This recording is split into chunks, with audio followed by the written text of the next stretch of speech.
We're now in this terrible situation that those of us who know what's going on have no mechanism by which to reach the people. Because A, we're denied access to the instruments of discussion, and secondly, we're demonized.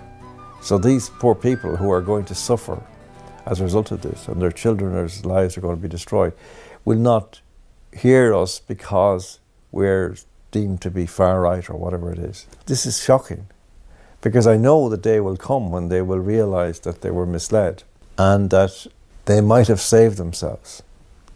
They might have saved their children's happiness and hopes. But that moment was lost because they didn't hear a correct description of what was happening at the right time. They keep people in line, you know, it's like when you have to herd a flock of sheep down a road and into a gate, you got to have somebody standing just beyond the gate to turn them in. And that's basically what you have. You have the chief shepherd and the proxies who keep everybody in line. And then we're headed towards the gate to hell. You know, on the world stage, we're like a child with a whole load of adults, you know, who have hundreds of years of history behind them and world wars and colonizations and all sorts of stories, like, you know. We were a fledgling state in 1936, you know, we haven't had a chance. Even then, all our social functions were given over to the church. So we really haven't had a chance to flex our own administrative governance at all. And because of that, what would a whole load of cutthroat adults maybe do with a kind of a vulnerable teenager in their mix? They take advantage. We've been taken advantage of. And because we're such a beautiful country and such a wonderful resource, then, you know, we opened the doors and let America in and took advantage, and we don't value ourselves either. Like any insecure teenager, we don't value what we have. We have no sense of developed self-worth yet. So we're extremely mature as a nation state. We are a very vulnerable teenager, wants to fit in, wants to look progressive, wants to kind of shake off the Catholic family upbringing that she had, doesn't want her cool friends to know about it. If you could imagine like how a teenager might act, that's exactly how we're behaving, you know? Instead of asserting like a woman would, you know, asserting going, I don't know, that goes against my intuition, goes against my feeling, I'm not going to do that, let you go off. I'm going to say no, like, I'm going to assert my own sense of self and identity, you know, and I'm going to see my own self-worth and say, actually, do you know what, I'm not going to allow you in here to pollute my rivers because my rivers are worth more than your investment. You know, but in Ireland, they opened the doors to pharmaceutical and chemical industries here. Our EPA is an international joke. Nowhere in the world would they allow an aluminium refinery on the biggest water course in the country. I mean, that doesn't even happen. Refineries are usually beside the mine. But why did they come to Ireland? Because it was the only EPA in the world that would allow them in, that has decimated the entire estuary, like, you know. It's an environmental Armageddon down there waiting to happen. But this kind of thing, because not valuing what we had, not valuing what we have, and just instead succumbing to peer pressure and succumbing and wanting to be perceived as progressive, and so sad. My opinion is that we're traumatized. We're traumatized because of what the church did to us. We're traumatized because of what big family life did to us. We're traumatized by abuse of powers. And as a nation, we've all suffered trauma. And that's why people take drugs and drink, because they're self-medicating for the pain, for the loneliness, for the regret. It's one of those things that just makes me feel so sad for humanity, that we're just grown-up kids, really. You know, we're just children who learned how to act like adults, but somewhere in the core of all of us, there's the boogeyman under the bed. And that's what the government do to us. They say, oh, the boogeyman's under the bed. And they do it because it works. Your government despises you in a way that you could not even begin to imagine. And it's particularly insidious here in Ireland, because people are encouraged to call politicians by their first names, and still do. That spell, that black magic weapon, has worked so well in this country that even people, when they hate a politician or being insulted by them, will still call them by their first name. They're not our mates, they're not our friends, they're here to destroy us on behalf of the globalists. You have to get that into your head. These are vassal enforcement agencies. It's not just Ireland, it's everywhere, running your country on behalf of unelected globalist transnational bodies. People say to themselves, I get up every morning and it seems like the government only exists to make my life harder. Correct. When was the last time you switched on the evening news and you heard a politician talk about, we're going to improve the quality of life for ordinary people? Mediocrity is the fertilizer of tyranny. You could not have political parties or political people involved in politics who were any way dynamic or free thinking, because they would not enforce these punitive measures upon us, such as vaccine passes. Don't think that they're idiots. Don't think, oh, we'll vote these gobshites out and get the... No. The next crowd have the same detestable, psychopathic, visceral hatred of you. And that's why they're in the jobs they were in. If they liked you and cared about you, they wouldn't be selected for government. This is why governments all over the West are filled with mediocre, elitist caste, this quasi-sentient caste, I call them, of people from politically connected families with money interests.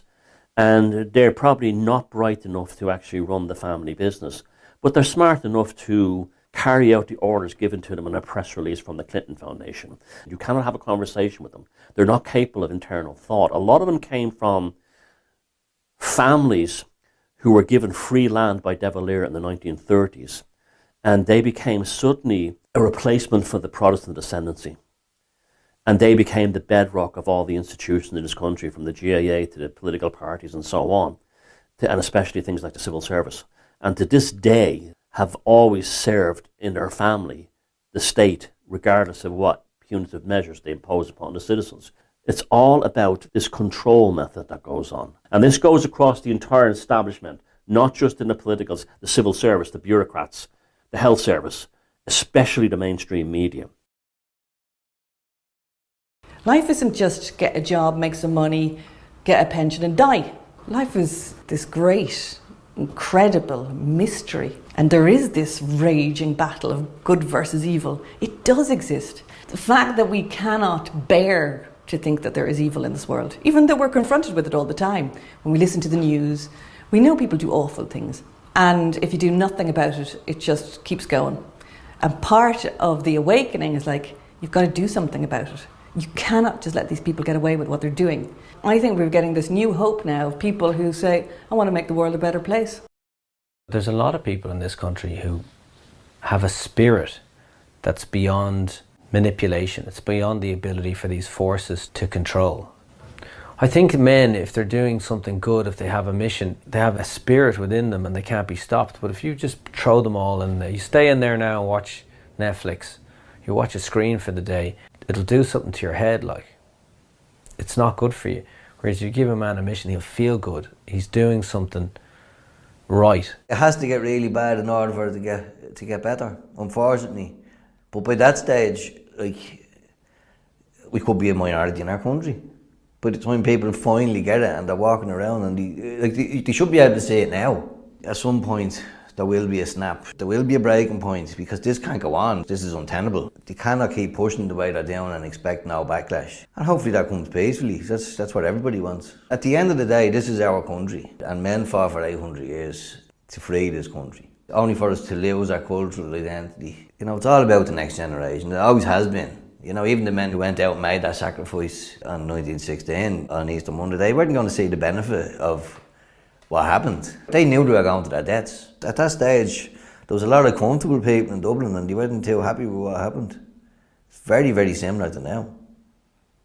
Very similar to now.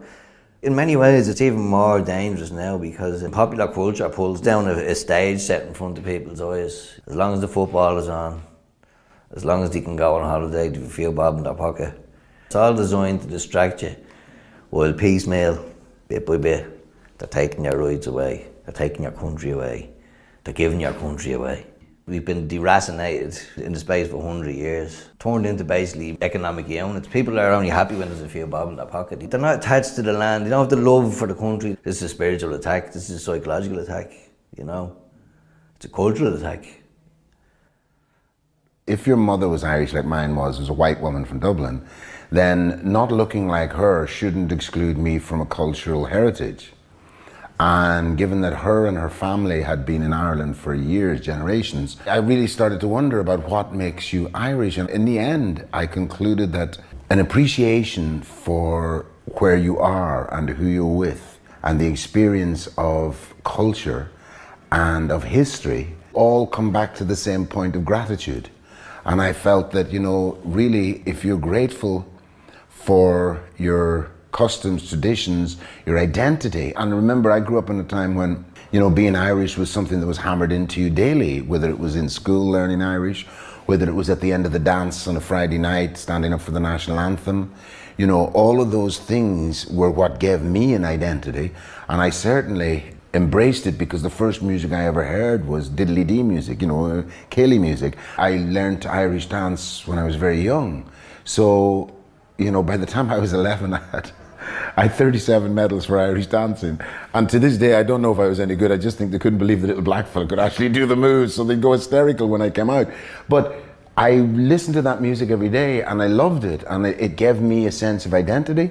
And I didn't have any black influences. I didn't have any black relatives. I didn't have anybody to tell me about Africa or to tell me about anything other than Ireland. So I embraced it.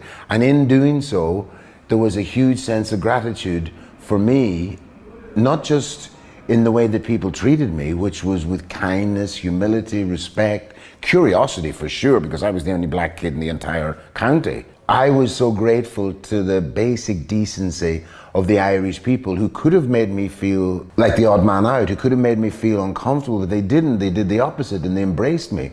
And that made me forever grateful to Ireland and to the Irish people. And that's one of the reasons, in fact, it's probably the main reason that I speak out at all, is because I grew up in a time when Irish people believed that they had a fair chance in their own country. And I think that's been eroded now by the politics that we're witnessing. For me, it's just unfair, and I hate unfairness. And I hate to see people who are being treated unfairly then being further treated unfairly by being shut down, by being called racist or right-wing, when in fact all they are is concerned. And they have a right to be concerned. And anyone who tells them they don't, that's not fair.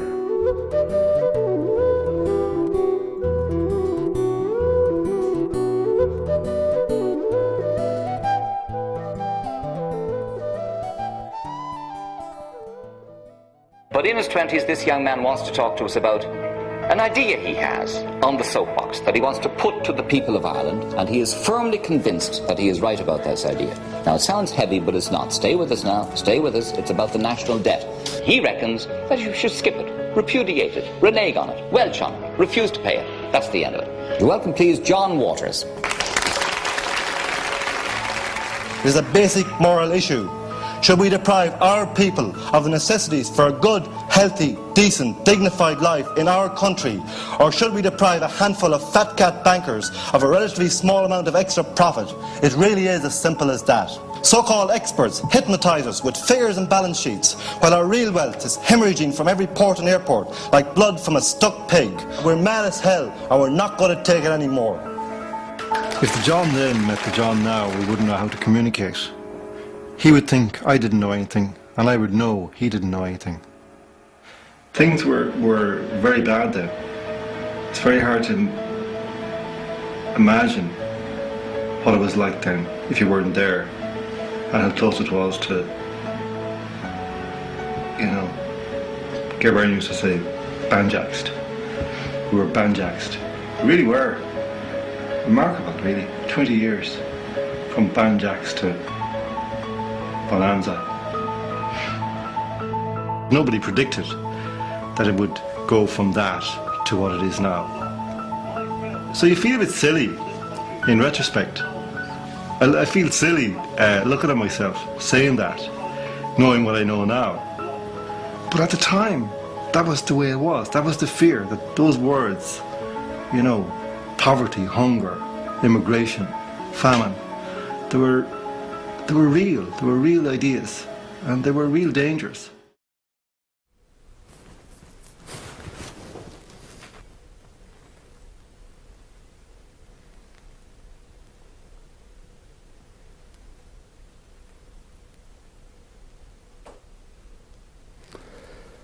Yeah, it's very strange watching that, because there's now the three layers. There's the 1987, the original video, the Late Late Show. Then there's the 2007, I suppose, reaction to it. And there's now, which is like another kind of almost 20 years. And the strange thing is that the first and the last are, in tune, in harmony. And I'm in harmony with myself. But the guy in the middle hasn't a clue. You know, it's incredible to watch that and to know that guy is actually speaking for effect. He's just speaking pragmatically out of a particular moment. And so I kind of surrendered on the economic issue for a long time. I just put up the white flag and said, look, okay, they've won. Their narrative won. They've made Ireland wealthy. Their All-Ireland victorious narrative was on their mantelpiece and not on mine. I now know that's complete nonsense. Ireland was never wealthy. It's not wealthy. Ireland is a very, very poor country. Always has been. It never succeeded in finding its own way forward in the world. I've said it repeatedly, like in recent years again, that what we did was we inherited a shop from our grandparents and couldn't figure out what to sell in it. So we rented out the shop and lived upstairs, and that's what we're still doing. That's the truth. But that guy back in 87, he knew that somehow. And then he forgot. And then he remembered. And here we are. Talk about schizophrenia. And it's really salutary, you know, because, you know, almost immediately, when that camera was switched off, I was wrong again.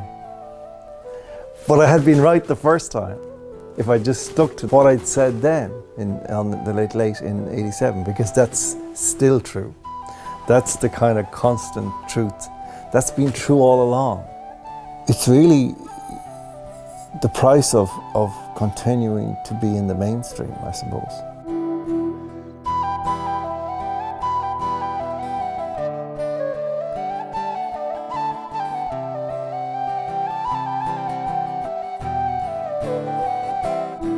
I have a nice car, and this guy said to me one day, he saw me pulling up in Tala shopping centre, and I get out of the car and he's looking at me out of the corner of his eye. He was a bit pissed. It was about 11 in the morning.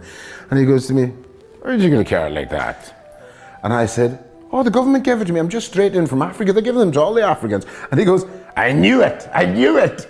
And I thought, for fuck's sake, they just winded him up. But what I'm saying is, there's all these misconceptions, but at the heart of it is, if you treat people unfairly in their own country, please don't be surprised when they get upset. Because that's a normal human reaction to being treated unfairly. And it isn't to the exclusion. You know, I don't talk about excluding anybody, but I do talk about including people whose country traditionally this was and is. And I think that that's the biggest scandal of what's happening now. A white person says what I say, and oh my God, you're a member of the Ku Klux Klan. And I take great pleasure in understanding that my cultural heritage is what gives me a right to speak, and it gives me an identity, and I've never lost that. I'll always be an Irishman. Whatever people say about the colour of my skin, I shouldn't be. I'm less Irish than you probably, because you have, I assume, 2 white parents. That's okay. If I have to wait a bit longer than you to get seen by the doctor, I accept that, because I'm grateful for the fact that I'm in the running at all. But if I come from another country, as a decent person, I would say, no, sorry, look after this guy first.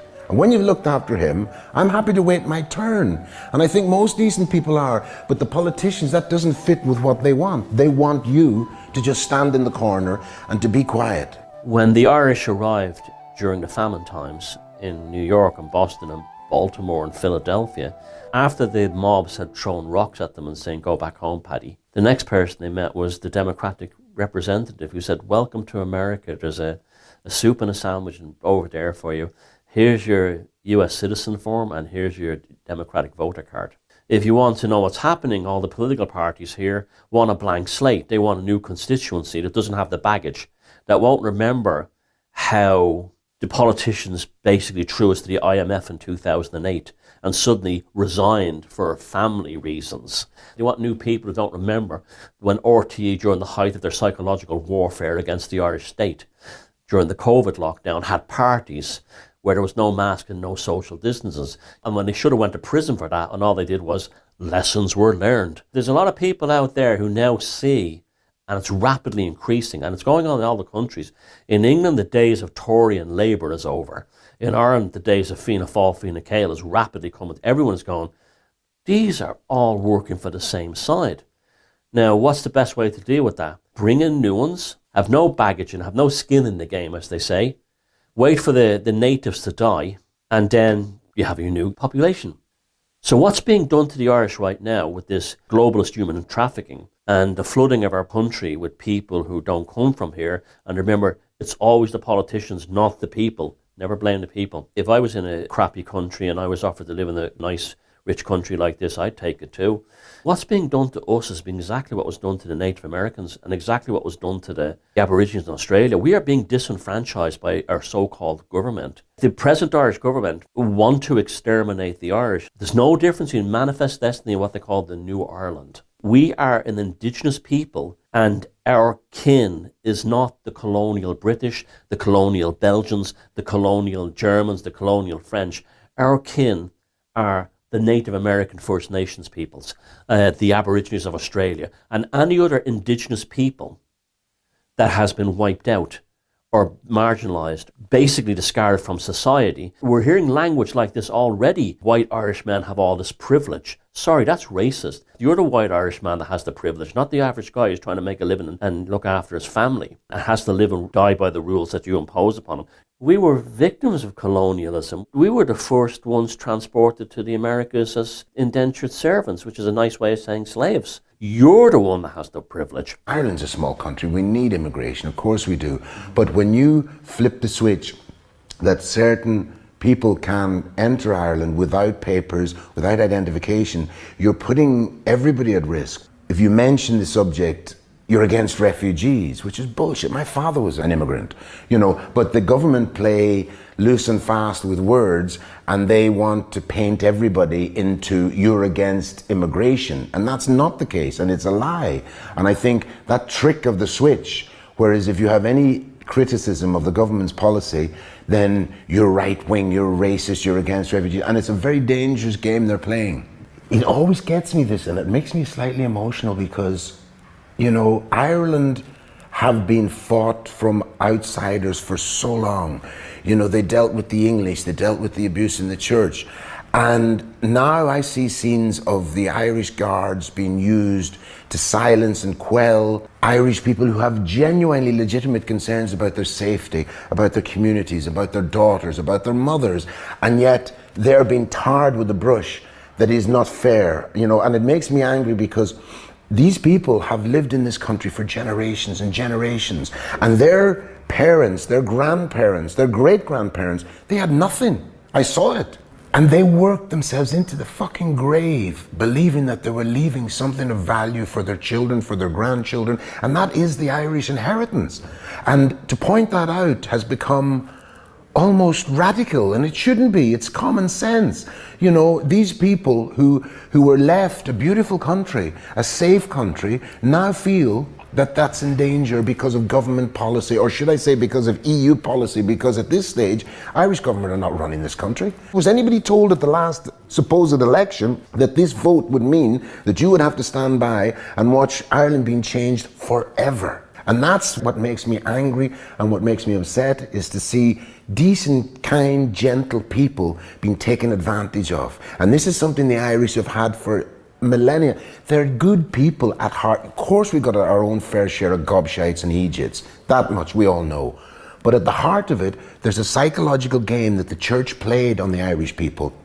And it's when they realize that they're compassionate, they're susceptible to guilt, they care about people, and they can be made to care about things which have nothing to do with them. As a child, we used to send money to the black babies in Africa.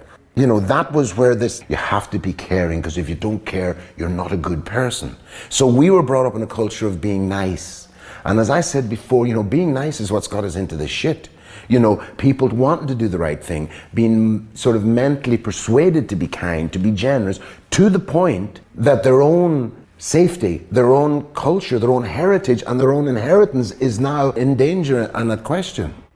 The way they package it, you see, it's very interesting. The globalists, or the World Economic Forum crew.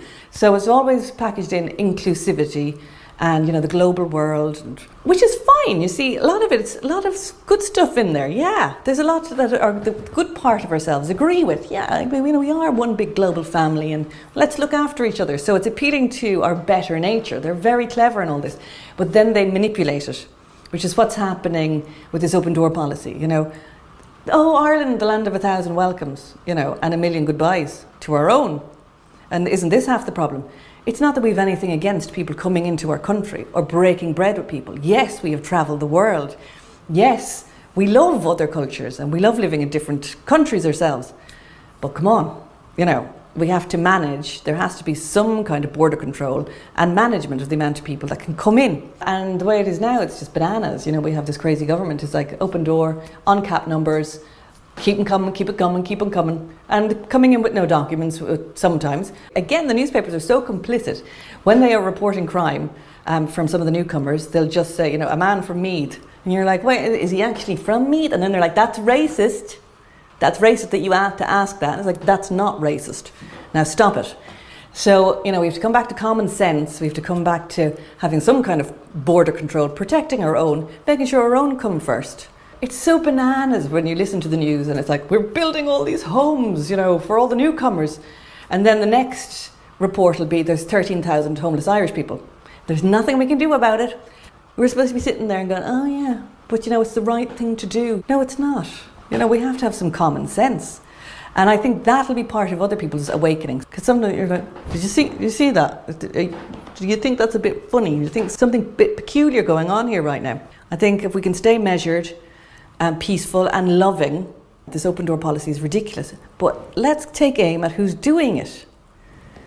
Like, of course these people are going to come in if they're offered all the goodies. You can't blame them. I do not blame them. I blame the government.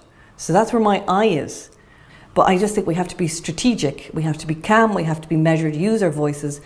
Be yourself. Take responsibility for yourself. I don't know what the agenda is with bussing in all of these young men. You have to accept that we don't know what's going on. Be a lawyer about it. Lawyer law, let's say, unless you have full possession of the facts, don't jump to conclusions. Who are these people who are coming in? Why are they being brought in? Where are they being brought? What's going on? We don't know. They're entitled to say what they're saying in their own terms. We want to know what's going on. You're not telling us what's going on. When you look at the way the state works now, they just stop telling people what the story is. And you write to them and say, I want to get a disclosure in X, Y, Z, and they just ignore you. It's easy to make people scared. It's why so much of the news is negative and bad, because we have this built-in fear of bad things happening to us. And when we see them happening to other people, it gives us a false sense of security for, well, at least it's not me. But there are things happening in the world right now that have absolutely fuck all to do with the people of Ireland, and they're being made to feel like it's their responsibility and that they should fix it and that they should stand up and give what they have. And I think that's shifting. When Micheál Martin said, let there be no doubt about where Ireland stands. We want nothing to do with a backward-looking idea of sovereignty. We remain absolutely committed to the ideals of the European Union. Excuse me? You might think that. You don't speak for the people of Ireland. You certainly don't speak for people who want an identity, who want their country to be safe and secure. And this notion that we're no longer Irish, we're Europeans. Hello, who decided that? The identity of Ireland is now on a precipice because, there are people who see the Irish flag as like, oh, they've got an Irish flag, they must be right-wing, they must be racist. And people use this ridiculous excuse of, yeah, but the Irish, they went out to America. Yes, they did. Many of them died on the boat. They didn't have any money. They didn't get any social security. They didn't get an apartment. They didn't get a medical card. And if they didn't work, they starved and they died. And they worked themselves to the bone and they sent money home every month. I remember the letters from America. Women waiting for the postman in the hope there'd be a few bob. That's the difference. So anyone who gives you that bullshit now and says, oh, but the Irish emigrated. Yeah, they did. And they looked after themselves and they looked after their own people, and if they didn't, they starved. That's not what's happening here, and that argument is bogus. The Irish identity, it's kind of been stolen and been painted with dirty words, like being proud to be Irish somehow makes you against something. Being proud of your culture and your country means you want to exclude someone, and that's the game they play. We hear constantly about international obligations, and we hear about duty of care. And those words, when you apply them to the Irish, is, well, okay, you have a duty of care to the Irish, do you not? First and foremost, not to the exclusion of others, but to not have that duty of care to them makes them feel excluded and unloved. And that's what we're seeing here, is a nation of people who feel unloved. They feel unloved by the media, they feel unloved by the government, because they are unloved. That's one of the things in the discourse that has appeared in recent years, that it seems every nation on earth has the right to exist, except the Irish. Like, how is that not racist? You know, we have to invite the world here and celebrate them and allow them to extinguish our culture, or actually stand down our culture because they are here, because we don't want to offend them. Well, no, these things need to be addressed and we need to discuss them. And that's kind of, I think, the mission we have now as we go forward, to maintain our discussion in as much in public as we can about these important things. Ireland's history has never been about not being accepting. You know, we were rejected as Irish people back in the day in England, and even in America we were ridiculed, we were categorized. So the Irish know what it's like to be the odd man out. They know what it's like to be rejected. And to the people that I say refugees welcome, Ireland has never been unwelcoming to refugees. Never. So this notion that there has to be one person saying welcome, one person saying go away, it's polar opposites. And that's not what's happening. What's happening is the media and the government are presenting it like it's simply black and white, and it's not.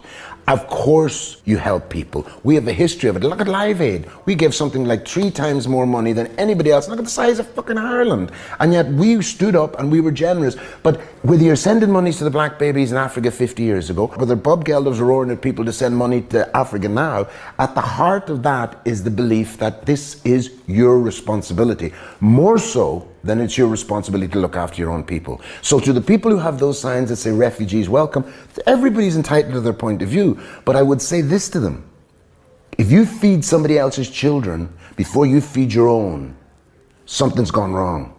And to say that is not against anybody, it's actually for the Irish. And when I look up the road at the Dáil there and I see the Irish flag hanging outside, it makes me sad, because I think, why don't you just tell the truth, guys? Put up the European flag and stop pretending that Ireland means anything to you, because it doesn't mean anything to them. We've been sold down the river to some economic dream which has got no elected officials.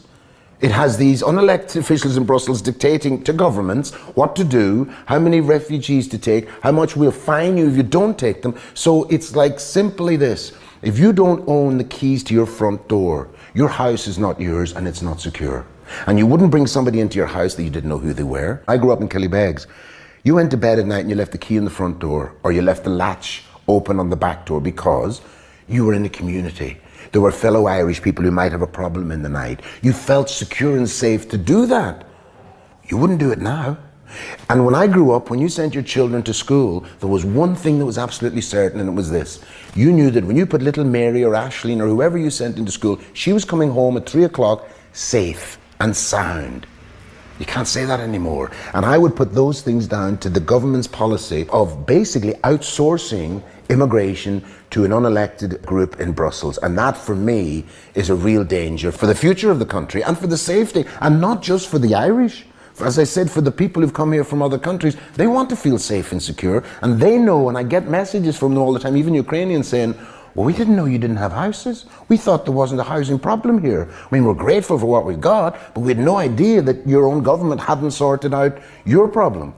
When the government decided that they had a moral duty or an international obligation to house 100,000 people from another country, logic for me would have said, maybe we should stick these 14,000 Irish people into houses, and then at least, you know, if from a PR point of view, it will look better.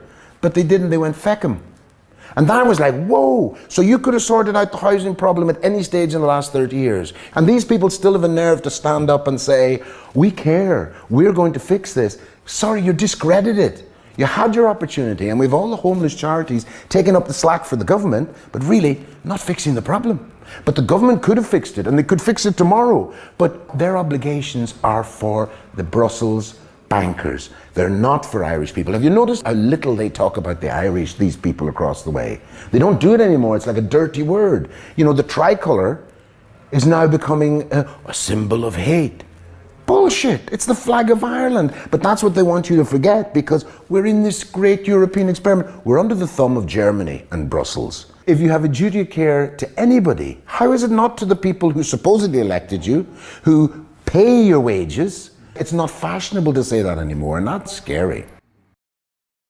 They're now changing neighbourhoods deliberately, and they're using immigrants as pawns, and they don't care what happens, because A, they're following the orders given to them by their leaders, and B, they're not sentient enough. They don't have the internal monologue to actually say, am I actually damaging this country here? Am I damaging my nation? Am I damaging these people in this neighbourhood? No, the first thing they'll do is they'll be told to call someone a name, to throw a slur at someone.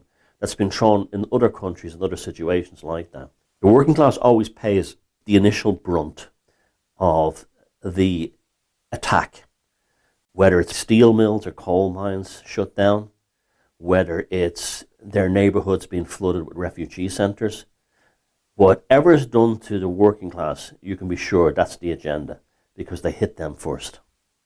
And now we have a situation where we're being told that people who are not from Ireland can vote in the elections. I'd like to try you registering to vote in Uganda and see how far you go. And also, if you go to Uganda, you can be in Uganda 50 years, you're never going to be African. I'm sorry to tell you, you can paint your face black and put cornrows in your hair, but you're never going to be African. And yet what we have now is this notion that citizenship makes you culturally something that you're not biologically born to be. Where does it end when you say that the people of this country are no longer a priority for housing, for hospital services, for mental health services? And what you do by creating that situation is you put a big divide between the Irish people and the new arrivals. Irish people are human beings, and they know that when they're treated unfairly, because we've had a history of it, it's not the first time somebody's come in and going, I'm going to tell you what's happening here. And then that unfairness, it starts to rumbles down the pub and like, you're getting a fucking free postage, you know, Jesus. You know, and you're talking about people whose generations of their family had nothing. I mean, I remember in Donegal years ago, you go into a small cottage, there'd be 6, 7, 8 kids. Everything happened in this room. The kids are in a metal bath in the corner. Daddy's over there with his fiddle and whiskey or whatever. Mum's cooking and baking. But what you saw was people who had very, very little. They went to the bog, they cut turf, they traded it with their neighbours, they grew potatoes. They were fairly self-sufficient, but they didn't have much. And if they were lucky, they had a bit of bacon to go with cabbage and spuds. And that's not too flippant to say, because that was pretty much the diet. There was no Ferrero Rocher, there was no, you know, ice cream parlours. There wasn't fancy, it was basic. But they lived on that. They sucked it up. They raised their kids in the best way they could, believing that there was something of value in the sacrifices that they made for their children and grandchildren. And by the way, I'd like to go on record to say that Ireland has never been a racist country. In fact, almost the opposite. They'd be like, oh, geez, the black flag. I mean, they love difference. It's when it becomes overwhelming. I'm eternally grateful to Ireland for everything it's done for me and how I've been treated and how I've been given chances and how I've been embraced. We don't have a racism problem in Ireland. We never had. We have a racism industry in this country. We have these NGOs who are created for this express purpose of creating division. Their whole existence is based on the premise that there is a racism problem. This is a business model for these people, so in order to justify their existence, they're going to have to grow. And the more people are dependent on employment from these people to put food on their own table, they're going to look for it as well, which creates more and more division, creates the justification for hate crime legislation, hate speech, thought crime, which in turn causes the artists to shrink a little bit more and be a little bit more afraid to say the controversial things that need to be said. And it's not just happening in this country, it's happening to the people who are coming here from other countries. They're losing their identity because there's no young men left behind in their countries, so the big corporations can come in and plunder their resources as well, because they're all hanging on street corners in Europe. Getting free stuff, you know, they're going to take it. They have to understand, them people are being used as an alibi. They're being used as a weapon for the scum that are behind this. Replacement migration is on UMY paper documents, like, and then they look you in the eyes and tell you it's conspiracy theory. You know, it's the gaslighting is incredible. They'll accuse you of everything they're doing. They're the racists, really. They're creating the racial divisions. Like, I never had a problem with anybody of any race, colour or creed. Some of my good friends would be from mixed race backgrounds, like, but to be as Dublin as me, you can't compare that to what's happening now.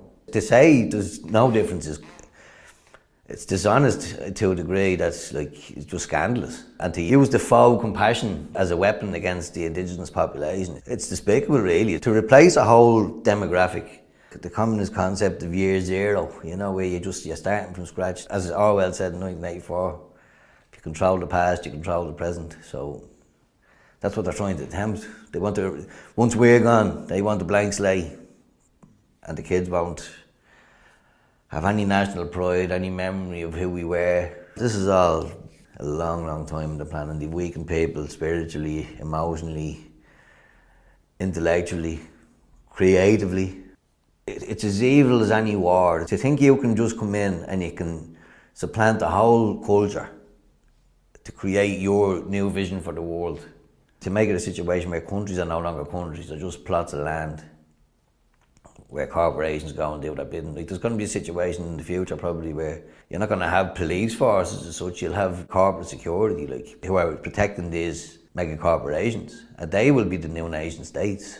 There'll be no countries per se, the countries will be just plots of land, and everyone will be from everywhere and nobody will be from anywhere. And that's the sad reality of where we are heading if we don't wake up very soon. You know, and you see how the NGO thing was so central to the issues concerning immigration. They instantaneously flooded the place with NGOs, pop-up NGOs overnight. All the old cliches, bringing the community together. People saw right through it. They knew, right, who are these people coming in and telling us that we're suddenly all wonderful and we all have to be friends? The media will interview them. They won't interview the locals. And so you'll have some local guy claiming to be a community representative. He's on a paycheck for being in an NGO, and he's saying, well, what we need really in Ballymun is to fight these far-right fascists is new bus services. No, that's not addressing the problem. I do think that the solution is very simple, and it's this. The politicians grow a pair of balls and they go to Europe and they say, we're opting out of the immigration policy. We want to decide who comes to Ireland, how many, when, and who they are. You'd do it if it was your own house. And I think that's a simple truth. Those very words put the fear of God in them because they're not taking their instruction from Irish people. They're not listening to Irish people. And if they did, they'd know that most Irish people are concerned now about the issue of immigration. And they can polarize it all they want and say it's far right, it's racist, it doesn't matter, it's not the point. The majority of Irish people are concerned about the government's policy regarding immigration. On this issue, I'm sorry, for the future of the country, for people's concerns, for our own safety, we need to address this as adults and say, no, you don't get to decide who comes to my house. You don't tell me who I have to let into my house. I'll make that decision myself. Yeah, I think extremism of any kind needs to be called what it is. Because extremism means insisting on a particular set of beliefs and insisting on my way is the right way. And to insist on anything in this fabulous, mixed up, wonderful world of randomness and plan and diversity, to insist on any one way is a great arrogance. If you insist that immigration is wrong, you're an extreme fascist. If you insist that it's right, are you an extreme integrationist?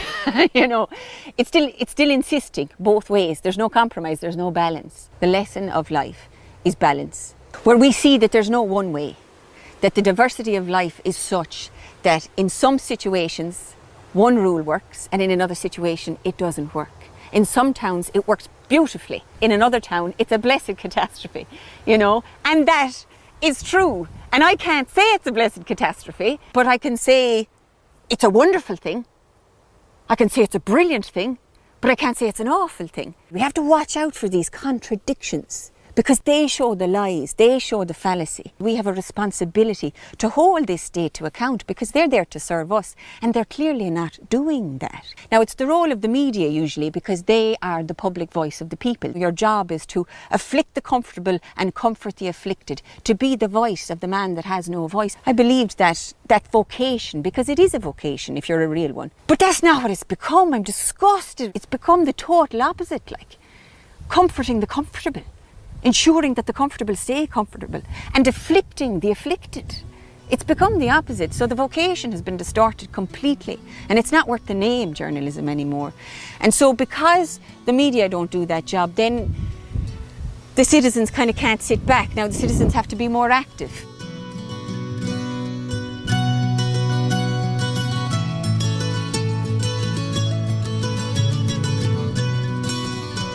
The role of the media is to facilitate a democratic conversation between the people, so that out of that conversation then comes the matters, the questions that are important, and accordingly the kind of facts that are called for in order to further that discussion. There is no other basis for democracy other than that. One of the functions of the journalist was to go out and speak to the expert, to try to get what they were saying into language that was comprehensible to you and therefore could be transmitted to a wider and equally ignorant public in general. That kind of has become more and more lost, because what happened over the last 20 years, you see more and more experts being asked to write op-eds in newspapers, instead of the journalists saying, okay, what's this about? Now, how do I communicate it? And this, has become really dangerous and insidious process, because what it actually means is that you have lots and lots of people now who are experts in one thing. So they know more and more about less and less. So their area is shrinking, but their knowledge and the intensity of their knowledge is becoming stronger, as it were. But then you line them up and you ask them, okay, well, can you have a conversation? And they can't, because each one is just expressing a singular viewpoint about a singular thing, a very narrow band of knowledge. And none of the others have the same expertise, so they don't have opinion of that. And there's no overarching opinion, there's no philosopher to ask hard questions or make them reconcile one with the other. All people can do then, ordinary people, all they can do is sort of learn off lines. Remember certain stock lines from such and such an expert, and just repeat this to each other and tweet it to each other. With the result that it's a babble of scientism, of quasi-science, of pseudoscience, and has no overarching philosophical governing logic or questioning. And that's because of the rank corruption of the media. For my days in the media, I can see the way I was kind of used for certain globalist agendas. I didn't know at the time, but when I come back from this perspective and everything that I've learned, I can say, oh yeah, I can see how they used, where I was coming from. One of the first books I got handed studying journalism was The Global Community. So it was there, but I didn't quite see it. If I look back at, when I had babies, the vaccine people wanted me to promote vaccines and tell moms it's the right thing to do. But sure, I was crying giving my own kids vaccines. So there was something in me that went, no, I don't want to be used for that. It's so good that I've had all this experience, because now I understand it. I know the way the PR people come in, the PR team works with sales. They get the memo together, they pick who they want, who's going to be the best presenter or the best influencer to get this message out. There's a hashtag. We have to identify them and we have to call them out. And that's within our own camp as well, they're there too. This is a huge operation, bigger than I think any of us can even begin to imagine. It's decades in the planning. If not centuries. They've been wanting to depopulate the world for a long time. And, this big plan is coming to fruition. They're using the media, they're using the doctors, they're using the magic money machine. They're using our great weakness, love of money. They've used the pillars of society, what were once respected pillars, like the Irish Times. Part of the game was backing these great institutions into kind of financial strife. You're in a bit of a financial quandary, and then the magic money machine turns up. We can get you out of that. You just have to, sign here and don't read the small print. And then what's happened? These people have made a pact, a Faustian pact. They can come out at any time. That's the good news. I think the media was already winding up anyway. In a certain sense, what's happened here is we're in kind of time added on for the media. And that coming to an end had different elements in it. Like, one was to change the business model of media, whereby news organisations were no longer so able to seal off their product so that they can continue to monetize it as they had in the time of exclusively print or broadcast. So now you had the internet, which was able to pirate a lot of the material once it was out there. For many years, the internet has been a jungle. The other interesting thing that was, I think, undoubtedly the case was that the notion of a singular narrative had long since begun to wane. Like, I'll give you an example. When I was starting out in journalism, you could go on the Late Late Show on a Saturday night. For about a month afterwards, everybody in Ireland would have seen you and they would want to talk to you or whatever, or not, or want to shout at you or whatever it was. You had been engaged in a discussion that was virtually quasi-national, in a way that's now impossible to imagine. These are just entertainment shows. They're not civic platforms in the way that the Late Late was in the time of Gay Byrne, and particularly that last segment when he would do it, when he would have maybe 6 or 8 people in the studio and panel and talking and arguing and fighting and bringing the audience in, and then going on for an extra 20 minutes or half an hour if it got really interesting or heated. Those are really kind of, I think, very pivotal discussions, and there are people who say that they had a malign effect. I don't get into that. That is the way democracy should work. And that's now gone. the idea of the singular consciousness in media terms was on the point of dying out. Now, interestingly, the COVID episode brought it back, at least briefly, where there was suddenly like a singular kind of topic, kind of a unanimity and a consensus and a complete non-stop message emanating for weeks and months on end. And I think that betrays really the future, because I think the nature of the fourth estate was about to change anyway, and is about to change, if we have a future at all. After 2020 and the COVID hoax began, there was just a whole load of people who just said, no, that's bollocks. From the start to the finish, irredeemable bollocks. We just said, COVID and masks and jabs, go fuck off. And after that, I just said, oh, well, I'm never going to listen to anything that those fuckers come out with again.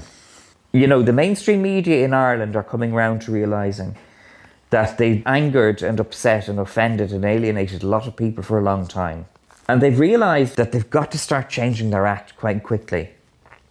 All these people are anti-journalists now. They're not journalists at all. And we need to become aware of that and to understand the implications of that before we can understand how this trick was affected.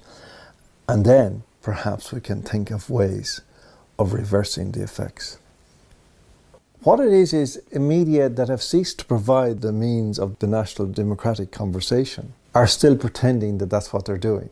So the analogy I've used is like of a walled town in which the gates are all locked and the walls are very high and it's inaccessible, but the marauding enemies of the people in the town are all around in the undergrowth in the forests nearby or whatever. When the elders of the town look out their windows as it grows dusk, they make sure that the sentries are still up along the watchtowers, and they see the figures there and they say, it's okay. We can sleep now. Our women can sleep. Our children are safe. What the media have done then, they are the sentries, but what they have done is that they have replaced themselves with straw men. And the straw men sit there and seem to be doing the same job as the sentries would have done. But now the town is defenseless because the sentries have gone off to the disco in the local city or whatever and left the town exposed and the people in the greatest peril. All these journalists are all of the same mindset. They've been trained in a particular ideological view of the world, and they're all of the view that anything that it doesn't accord with that is, in some sense, wicked. They're promoting their positive ideological models, which are necessary to overcome the darkness of the past and so on. They continue to do this, even though the darkness gets darker, and they're responsible now for the darkness. They are in charge, they are in power. The people that they have championed are in power. Although they actually, interestingly, don't ever admit to being in power. They always behave as though they are the beleaguered opposition, fighting to save, humanity from the threat of right-wing, fascist and, blah, blah, utopias and so on. They're talking about the far right, when they know there is no far right in Ireland. They know it. They know it. Like, clearly they know it. It's a joke. But they're prepared to pervade the joke because they're told to do it. That's their meal ticket. And they just wink at each other and smirk. They feel, I suppose, that they're putting one over on their enemies.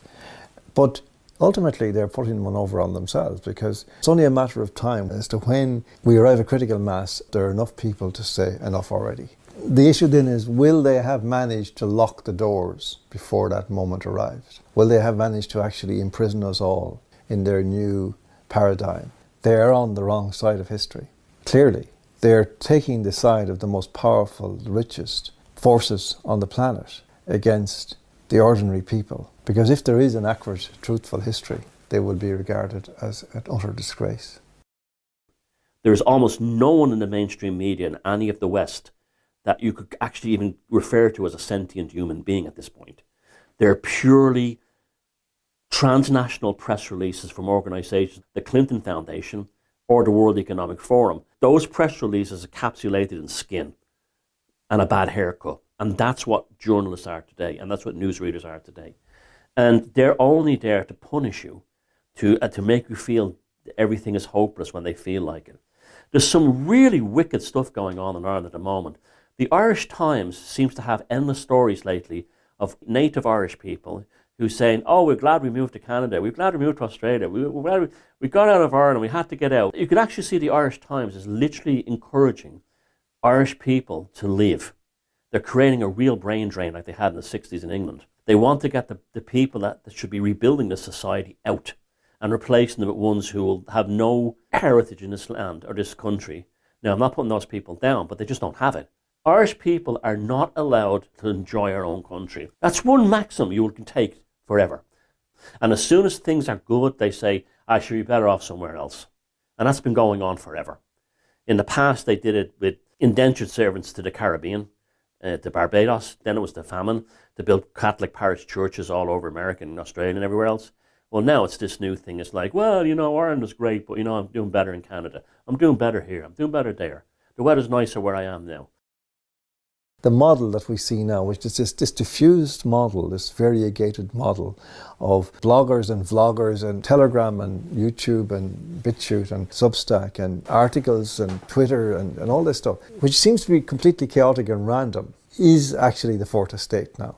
This is the public square, even though it's a chaotic place. And that's the future. There is no singular channel ever again going to talk to the people, even of a small country like Ireland. But I think that's workable. Already you can see in the resistance that this is the way they get their knowledge. And people, of course, who don't understand how it works think, oh, well, it's all disinformation, misinformation and so on. Well, of course it's not. The disinformation is on the mainstream. You form your view of the world. It's like a kind of building a dry stone wall. You have all these stones all around you. For each phase of the wall, you're looking for the right stone. So you're trying different ones and you put in. So you keep drawing your stones in from different places and trying them out and then say, okay, no, that one doesn't fit, I'll try this.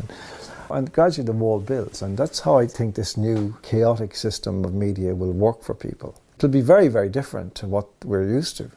But that doesn't necessarily mean that it's going to be bad. I think on the contrary, that it calls in the intelligence and the discernment of the individual much more than the model where every headline in every newspaper is some days the same, about the same story and the same angle. And every news bulletin on every channel is the same as well. All of this accumulates and you begin to check and cross-reference things with different voices. And this is how you form your sense. And I can tell you that it's a much more reliable mode of self-education than pursuing the mainstream media. There's no future other than we begin to examine what it takes to make what you might call citizen journalism the centerpiece of the new fourth estate. And that's obviously a task for people who are not themselves journalists. This is a task for, I don't know, maybe artists, writers. But we need to find people who can actually take responsibility for this and see how it might be made possible. Media is really, it's over. It's really over, and it's impossible to imagine how it could ever be resuscitated, how you would ever restore any kind of ethicality to the existing model of media. Therefore, it must be stood down if there's to be a future at all in freedom and democracy. All of the journalists now practicing should be banned from ever writing or speaking in public again. That's a given. We need to install real journalists again. This is unprecedented. I can't imagine the Monday morning what it would be like. Who would do it and how would they do it? Where would they start looking? How would they start building? But that has to be done because there's no way that these people can ever be trusted again. But I'm not sure how that will come about. All I do know is that, human societies have reorganized themselves before to recreate freedom in their midst. And these things have been dealt with. It is important that severe penalties be handed out to people who have done these things. Not for any vindictive reason, but because the signal has to be sent out there that you can't get away with this. That human society will not allow you to destroy it in this way. This can never be repeated. That those who have done these things can never, ever again be treated as normal people in our societies. They are to be regarded as criminals until they die and afterwards. Most people, pretty much everybody, trust the world because they have to. They trust the signs and the news bulletins and the headlines and the journalists. And I have to say, I think that in a general kind of way, that was valid approximately until about a few years ago. For me, it only became unbearably impossible in 2020. It just became so clear that this was completely bogus. They just went too far for me. People I worked with are still out there, and they clearly are in the business of constructing pseudo-reality now. And they're clearly in the business of lying to people and of denying they're lying, which is another layer of lying. This is like misleading people to such an extent that is now actually for a lot of people has proved fatal. It really has. People have died because of it. It's not a small thing. You know, it's not the normal kind of thing that you might associate with bad journalism. You know, there's serious consequences from this. This is criminality of a kind that is so pronounced and so real that it's just about the worst thing that ever happened in lots of ways. Fundamentally, we're living in a pseudo-reality, and journalism has been a central part of that. They have to go, and their buildings have to be demolished symbolically by bulldozers in front of an audience for this lesson to be underlined sufficiently.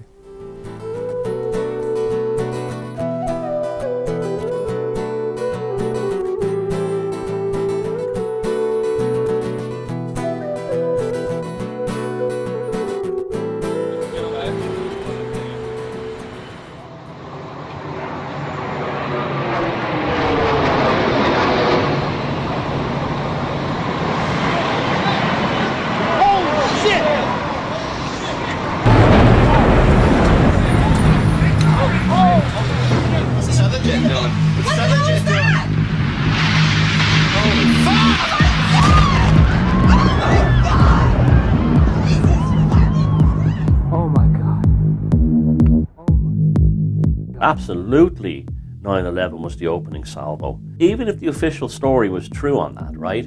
The way that was presented to the public was to do as much psychological damage as possible. En masse. There was a reality in this world before 9/11, right? You know, that hadn't really changed much since the 1960s. There had been a sort of a cultural growth, a change, a flux, a very positive time in the West in general, I think. I think there was tremendous growths in things like music and art and filmmaking, and the arts flourished, and it became a time where the average person was able to avail of technology to move themselves up the fields that they probably wouldn't have been able to previously. It was a kind of a mini renaissance, the period of the 60s to the 80s. And that kind of continued, but it wasn't as intense until 2001.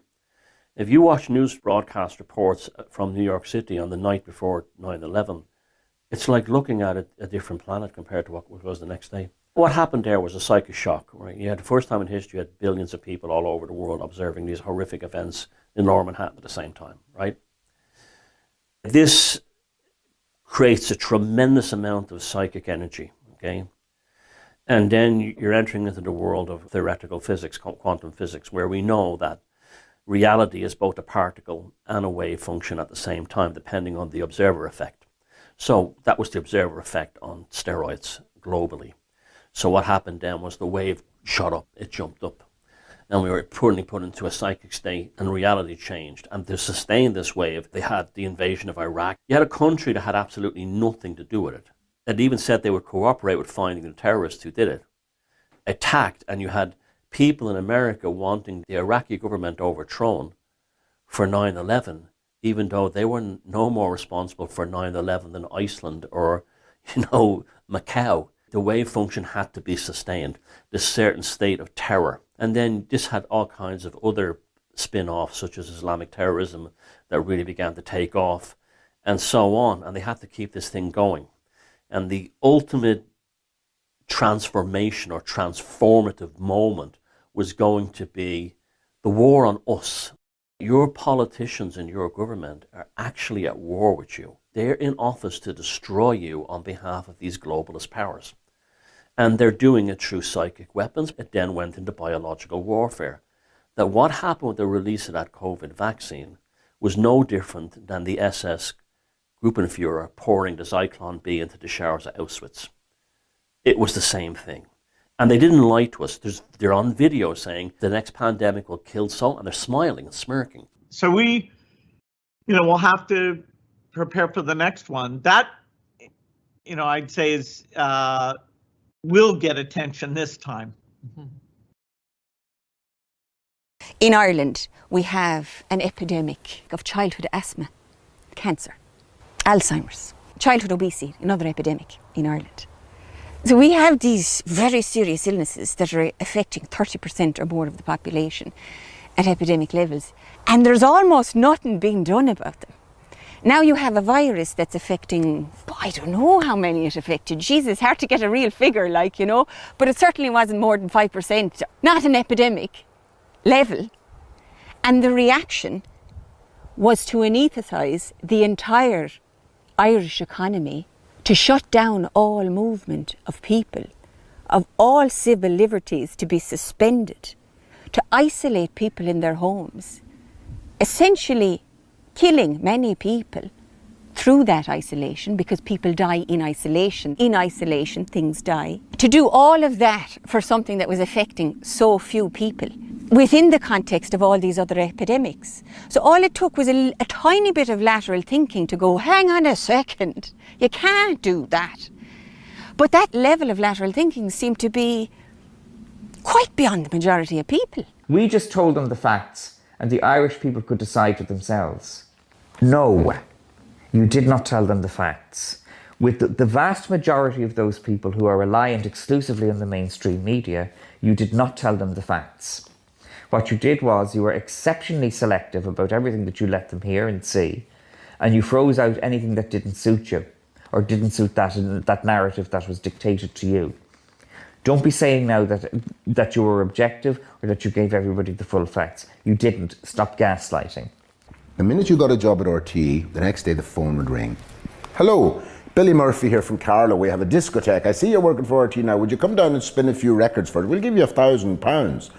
And you thought, wow, just because I got a job at RTE, I'm going to get paid to do something that I wouldn't have had if I didn't have a job at RTE. So my question is this: how much money do you get to promote a medical product to the point of forcing people to engage with it and take it? Do you suddenly do it for free?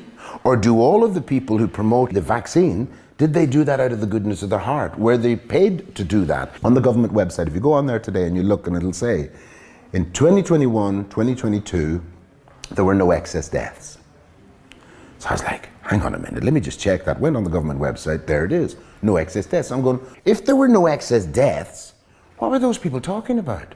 Where were they getting those facts? And why were they pumping them out, other than to scare the shit out of people into taking part in an untested medical experiment? And that's what it was. And even the makers acknowledge this now. It wasn't tested and it was an experiment, yet people were threatened with losing their jobs, their livelihood, their ability to travel, and in some cases almost their kids, because they were being forced. This is a dictatorship. This has nothing to do with democracy. This is about being told, that's where you are, you stand there, you say nothing, and if you're Irish, you shut up until we get to you, if we get to you. So COVID really was a compliance test, and to see how much they could get away with stuff when people don't engage their own brains. So now I think they're just going, we can say anything, we can do anything, and they're just going to go along with it because these guys are fast asleep. It's part of the demoralisation programme as well, to say, we don't care that you even notice. And that's when it goes into another level of, you're like, okay, we're not actually dealing with people who are like us. And that's a big shock to the system, because you think most people are kind of, care about doing the right thing, have some kind of moral compass, and, want what's good for all of us. You kind of think people are, like ourselves. And then you come to this really dark realization, no, they're not. And they really don't care. And in fact, they'd actually get some kicks out of watching you squirm, out of watching you in trouble. That's how they enjoy themselves. And then it goes even darker again, but I think that's for another show altogether, isn't it?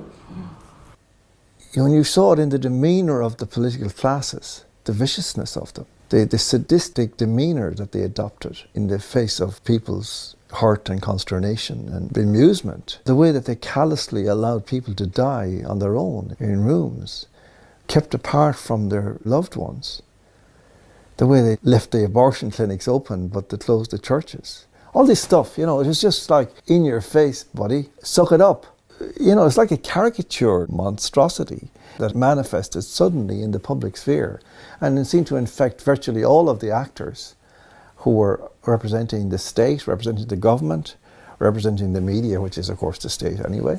Reality as it really was now asserting itself in our lives. The way we had it in our minds before was completely kaput. It is now manifest in plain sight what the reality of human existence is like, what the reality of politics is like, what really economics is about. And all the pretenses were literally dropped overnight. It had been a con trick. This never existed. The promise of democracy, of freedom, they really were no more than baits to keep us in the game, to keep us doing what they needed us to do until they got their act together to pounce. And then they pounced. And that's really what this all was about. It was nothing to do with anybody's health, of course not. The time had come for them to assert control, because now they had the capability to do it. And everything we had believed before was bullshit, because it meant nothing in the face of this decision to act and to move. The techniques that were being used in terms of how the media was actually using black magic in a very literal sense. When I say black magic, I mean like imposing a false paradigm upon the populace. There was ridiculous ones here in Ireland where they set up an army tent down by the docks in Dublin and they parked a naval ship behind it. What has a naval gunship got to do with fighting a viral infection? But the whole thing was designed to invoke a state of terror, a state of emergency that began with Chinese people going down on the ground. And it took on a very sinister aspect when they showed the footage of the trucks lined on a street in Milan in Italy, deliberately done at night time, nothing being loaded on, nothing being taken off, and not even telling you what they were there for. They purely existed as a symbol for people to fill in the blanks that these are the trucks that are being brought in to carry out the tens of thousands of bodies of people. Without anyone actually even saying it, you finish the conclusion in your own head. Oh dear, we're really in trouble now. Now we all know how much confusion and gaslighting and paradoxical information was central to this at the beginning. And all the way through it, you don't need a mask, you don't need two masks, this kind of thing. They were basically declaring psychological warfare upon the human race. The conduct of the mainstream media in relation to COVID is simply unforgivable. And they must not be allowed to forget that. They must be punished to the highest and most draconian order for what they did with people regarding COVID. The fear, the isolation, the gaslighting, the hate, the divisiveness, and the politicians who use the mainstream media to incite hatred against those who had chosen to exercise their right not to get a medication that they didn't want to get. Remember the politicians who said people shouldn't be allowed to go to shops. Remember them all. We've kept it. And what I say to all of those people regarding the COVID, we will hold you accountable. That's my promise. We will be there for you and you will be held accountable for what you did. And that includes the media. Holding people to account isn't a matter of lining them up against walls with machine guns. You need to put in place a legislative framework to do that. Otherwise it lacks legitimacy. We always say that those people who are so culpable regarding the COVID lack legitimacy. They do lack legitimacy. But we have to be better than they are. When it's our turn, and it will be our turn, we're not going to be the barbarians that they were or tried to be to us. It's humiliating. And people showing a piece of paper to have a cup of coffee. Would you get the fuck out of here? What are you doing? You should be ashamed. If you've done that, you should really look. It's not my place to tell someone who should and shouldn't do, but if I did that, I'd be taking a long look in the mirror and ask myself, who am I? And I'd look into history, and then I'd ask myself again, what have I done, and would I do it again? Because it's wrong. That type of behaviour is just fucking wrong. You can't be any clearer than that, and if you don't know that, well, you're your own enemy. You'd turn on anyone. Where's the integrity? Where's the honour in that? When your neighbours, your friends, your relatives, they can't. Do you think you would have stood up in South Africa, apartheid, or in Germany, or anywhere? You'd be throwing stones at Jesus. You'd be the first one with the stones out. First I was a bit flabbergasted, but then I understood it because I used to totally buy the line, the government narrative, the narrative, whatever it was, the mainstream narrative. When I was working as a journalist, I didn't question things that much. And I used to get very angry at the people who said 'twas all a lie, it was all a hoax and 'twas all corruption. I used to get very angry at that. I said, well, if that's the case, What you're saying is that everyone's duped. We're all duped. All us smart, college-educated people, all us critical thinkers, all us compassionate humans are just a whole load of idiots who are buying into this. That's what you're saying. And so I understand very much the hostility people feel against the conspiracy theorists or the people who were questioning the rot. I understand it because I used to do that. I was there, like, you know. The truth is I've come through that. And when I look back at my perceptions, then I see how shallow they were. And unfortunately, that is where those people were coming from. A lot of people don't have energy. A lot of people are very sick here. It's a very sick, I see a lot of sick people. You notice it when you go on holidays. You go, Jesus, people aren't overweight as a rule here. But they are here. Again, the vulnerable teenager, you know, eats a lot of fast food because she doesn't know what's good for her. Medicine, on top of that pharmaceutical, all in bed together, hoodwinking people into thinking that we need to do this for you because you can't do it yourself, and people believe in that. Branching an arm out to our lives. You have to stay at home now, you can't go anywhere. You can only go between, you know, maybe 5 miles or whatever, and restricting you that way. And you can't walk into a shop without fucking wearing a mask, or you have to have an injection if you want to go here or go there. You know, to allow someone outside family, someone outside community, someone outside friendship to take control of your life. Birth and freedom of movement and freedom of even speech in some cases, as far as I'm concerned, it'll be the fucking death of us. So, well. Now you can say, oh, it's all conspiracy theory. You know, but there was a time in Germany when Germans would hear about what was going on in the East, the mass killings of Russian soldiers and everything. They said, that's not true, that's all lefty lies. They didn't use the word conspiracy theory, but the same effect. There's a fear attached to it, like, you know, if you look into it, it doesn't look like an innocent mistake. It looks like there's some people in power that want to force vaccinate everyone.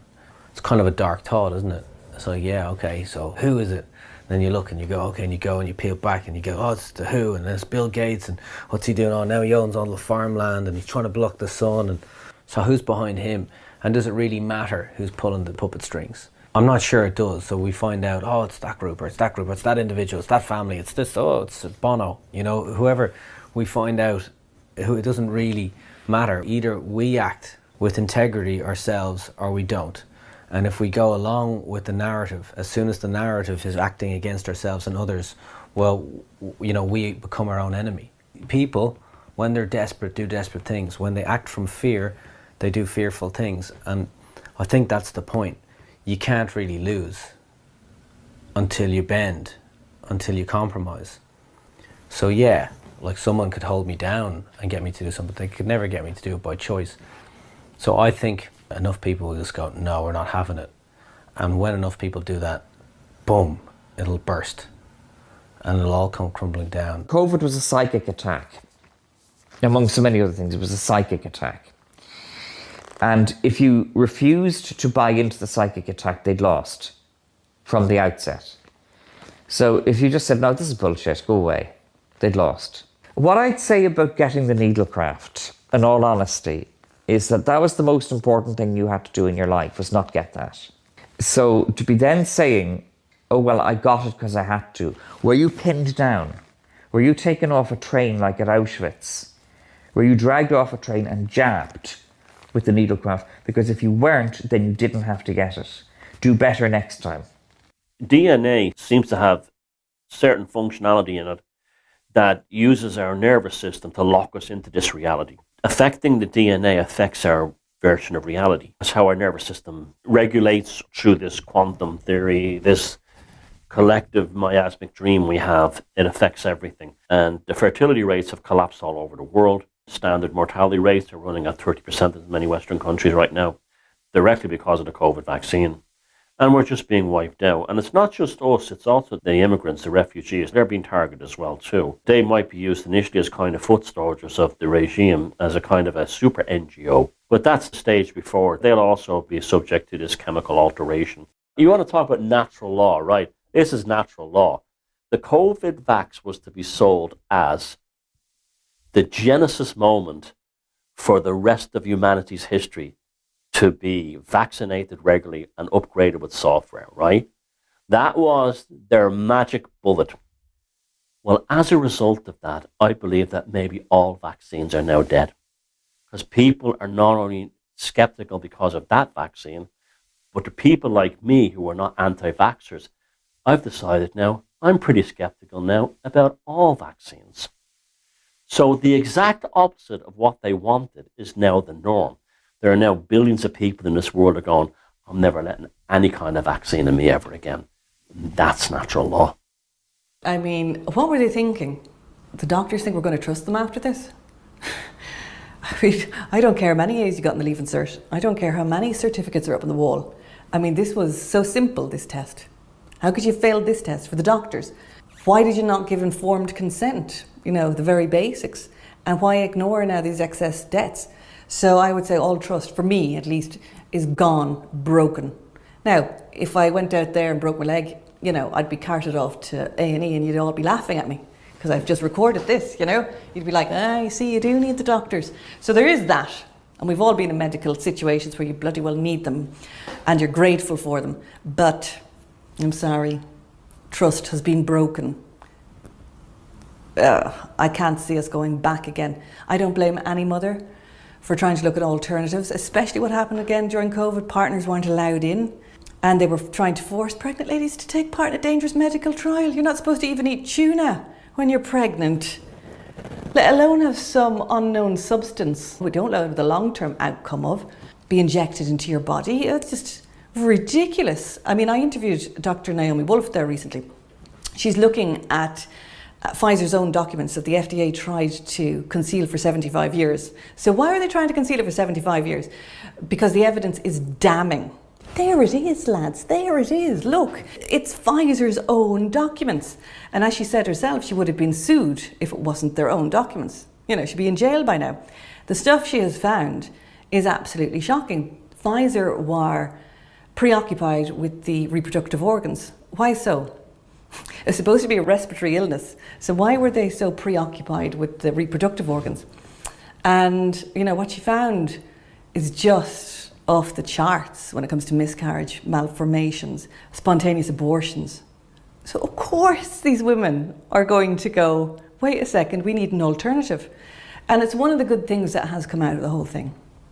People are looking for alternatives, different ways to heal. We're looking back at herbalism, we're looking back at different methods. I mean, even the doctors are going to have to start doing that soon. People who really want to heal or help. It must be the most sacred moment when a child comes into the world.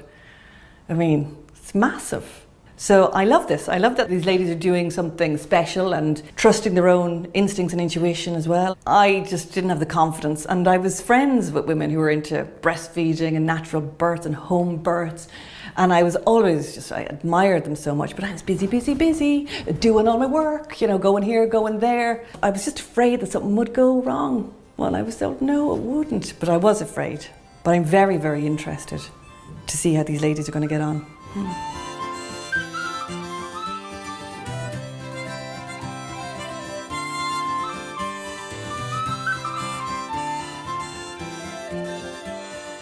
But when you start looking at everything through the lens of birth, you can see our detachment from nature and the land because of mother's detachment from herself in giving birth. And then you're coming into life being detached from that nature experience. How many problems would be fixed if we were just able to hold families in a birth, you know, that we are designed for?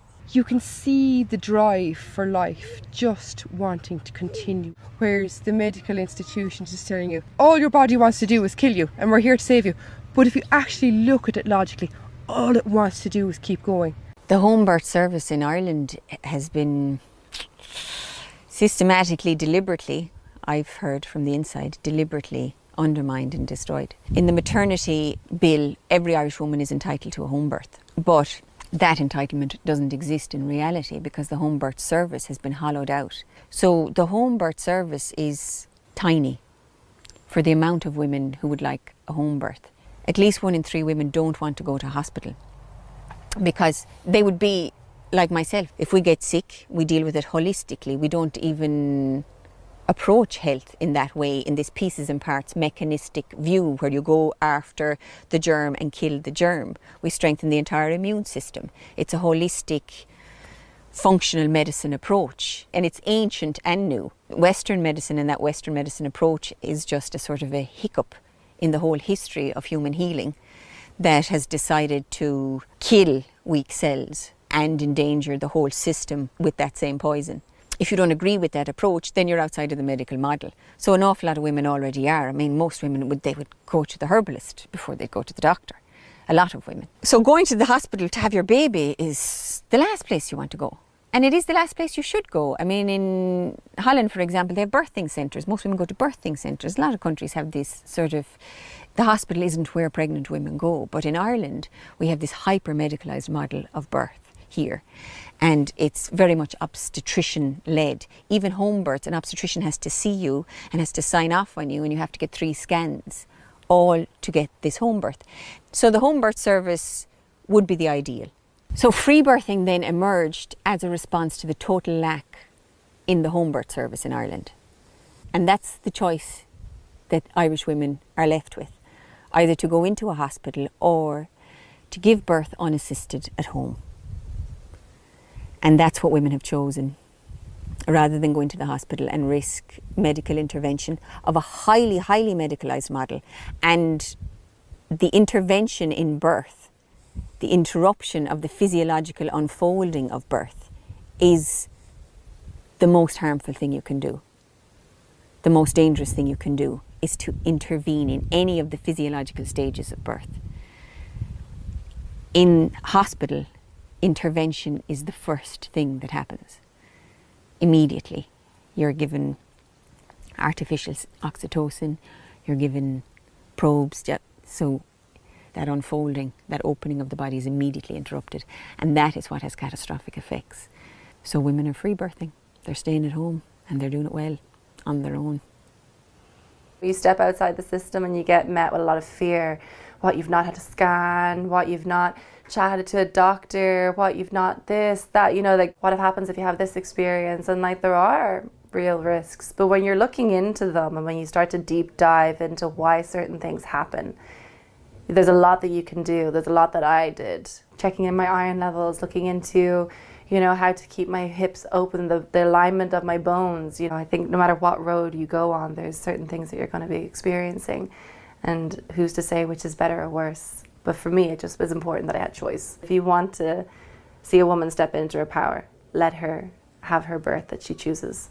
We're designed for this. Our body has created everything so infinitely, incredibly, up until the point of labor, and then all of a sudden the doctors go, now your body doesn't know what to do. It's like, where were you for the last 9 months? Not that I was chatting to them, but like, you know, that's a really interesting story that they're like, everything's fine, everything's fine, everything's fine. Now it's a medical emergency. And I get it, things can go wrong. But the rates at which things happen that the hospitals say they do, I don't believe is factually correct in terms of the issues that they say that they face, and that's why there's so many C-sections, and that's why they do all the things that they do and induce and da-da-da-da-da. You know, like they're working on a clock, they're working in a system, they're working with insurance. I get it, those are all things that they exist inside. Labor is a physiological journey. It doesn't work on someone else's clock. It's not to the beat of their drum, you're in surrender to. And actually things get dangerous when you don't surrender to that.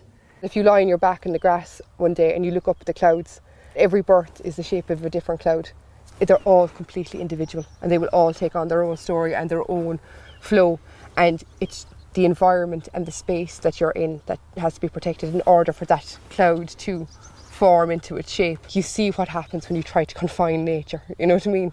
You can't fit it in. Free birth in a sense, but bringing birth back to be family led. When you're going into hospital and you have a 50% chance of like going on the operating table to have a C-section, a lot of women are turning to it because when you look into it, it's actually safer. I wouldn't have thought originally like it would be safer, because it's drummed into you that the only way to go is to the hospital. A woman having a child at home with her children and her husband and the people she loves, friends, whatever it may be around her, it's a far higher chance of having a child with no problems and with a flow and with everybody bonding. I wouldn't necessarily come out saying I was traumatised, but there was things done like my wishes not being adhered to, which like affects your felt sense of safety, and also like being kept in your back. That's like, you go into a freeze response when you're like that, and then, you know, you've people standing over you, and you've got to understand how your nervous system works with that, and then you're coming back into your home, and you're supposed to like work properly, you know, looking after a new baby. It's so completely different. When I found out I was pregnant with Danny, just this voice in my head the minute that like I looked at the pregnancy test, and I just knew, it wasn't even a voice, I just knew I'm not going to a hospital. I'm going to have to find some other route, but I am not going to a hospital. I think you have 18 hours after your membranes rupture, after the breaking of your waters, before they give you routine antibiotics, which just decimates the child's brand new microbiome, like, you know, the antibiotics. Like in the UK, I believe it's 24 hours you have.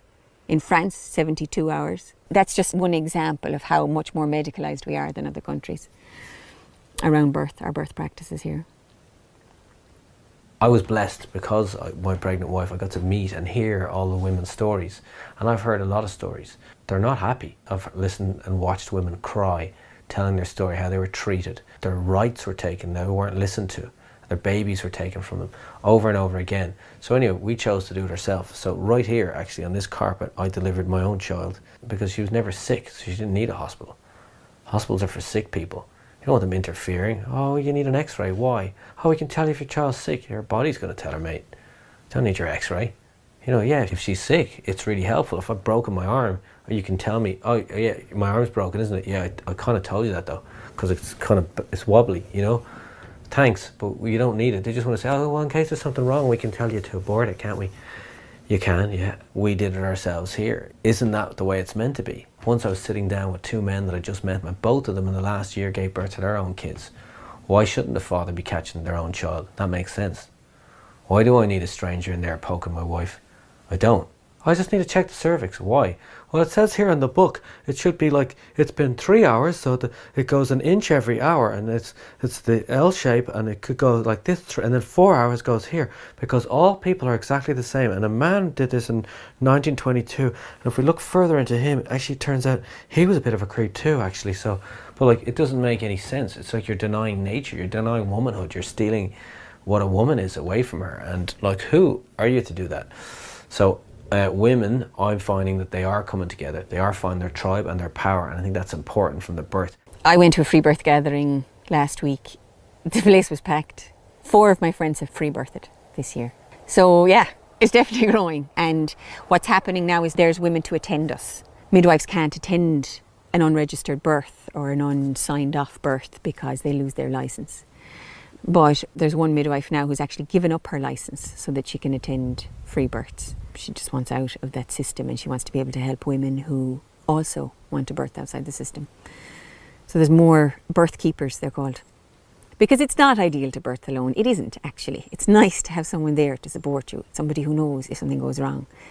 You know, that is the ideal. But if the choice is between that and a hospital, we'll take our chances at home on our own, you know. You know, the story of my birth is loneliness, and I have a real strong passion now that no woman should have to feel like they need to birth alone or without the presence of other women or at the presence of those with experience, just because they don't want to fit into a box that a system says is the safest. Because right now the question of safety is really, it's up in the air. Is it the safest thing to go through a system that makes you feel so disempowered? Or is it the safety of being in your own space? And then there's just life is life. Not every life makes it. And that's hard for any human to sit with. And whether you're in a hospital and you can find someone to blame, or you're at home and you have to sit with your own choices, that there's a gravity that with life there can be death. And we need to know that. I had to sit with that so many times. You know, death is the one thing that us humans can fear the most. With our last free-born lad, Claudine, the baby was just oozed out into his hands, because you're just kind of in this other space as the mother. Like, they were all kind of up around with Padraig, and they were there holding the baby, waiting for me to take him. And I asked them afterwards, like how did you know the baby was here? And they answered, when we heard Dad laughing, crying. So that response, in comparison to watching your partner being absolutely tortured on the table.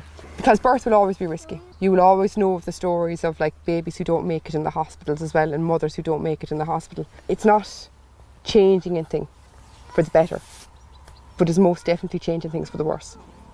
People don't even hear the sounds of a woman in natural labour anymore. Like the nurses turn, oh, we haven't heard that sound in ages. You know, 10 minutes beforehand when you were in labour, they were probably pushing you to do something because that was the box that they needed to tick, or that was what the insurance, or you know, needed them to do, or whatever. And that's massive. Like the liability and the insurance, they're not willing to take a chance. They're not willing to sit in what is the mystery of birth at the end of the day. We may all be able to sit in front of a camera now and speak, but if I was speaking 2 generations ago, I would have been put into a mental institution.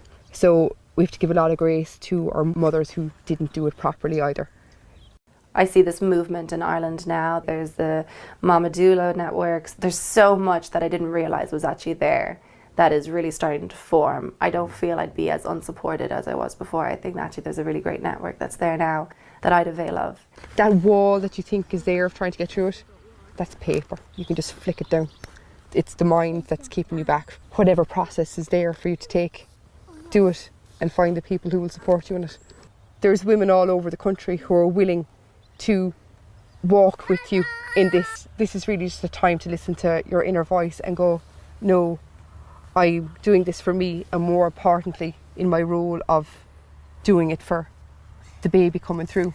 You owe no one an explanation, only them. You're accountable to them. You're not accountable to anybody else.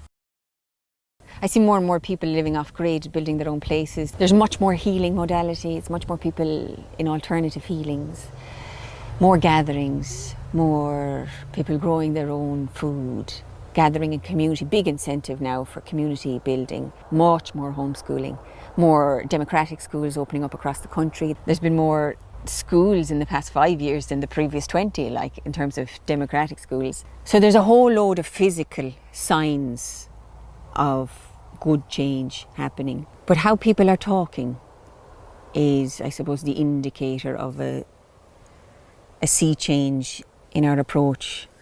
All the awful things that are happening to us, all this suffering and all this experimentation and subjugation, are making us into something else. We're getting forged. We're vessels. And we're getting forged for greater work. We're getting forged for our contribution, our great contribution to the world. The more you're hurt and can transcend that, the greater your capacity for love and forgiveness is. And when that capacity is so great that you could be knee deep in the karma of the world, like Moriarty says, you know, and just wade through it, like. And we have other abilities within our DNA that will come online, and then our capacity will increase that much more. And we will become proper agents of knowledge in the world. But it's all just preparation now, and we're all students, and there's no masters here, you know, and this world is all blood and pain. But if we keep our eyes on the goal that it's not what we're living and it's not the hardship, that's just what will make us. Because we ourselves, we are the result, you know, and what we become. And the purification of this vessel and the forging of this vessel is the important thing.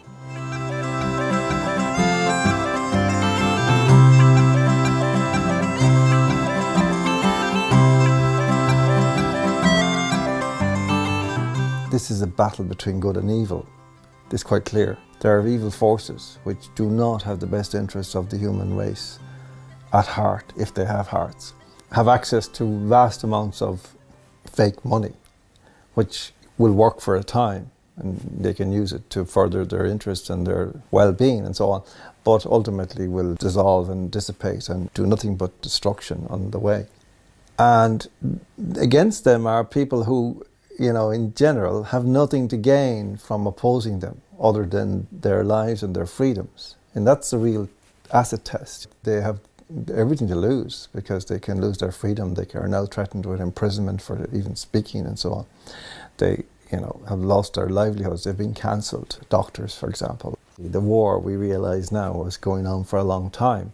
It's a battle for the essence of the human being, which we call the spirit, which is that part of the human being which is total. It's a portal into the infinite and the eternal, so that we become totally ourselves, totally upward looking, totally motivated and fixated on the horizon, moving through time and space. always moving through. This is the thing of the human being, that we are not designed to settle, to stop. And each thing that we think, which becomes the object of our desire, is doomed to disappoint us. Whether that be a drug or a person or whatever, a job or money or anything, a house, a car, all these things momentarily appear to be the answer.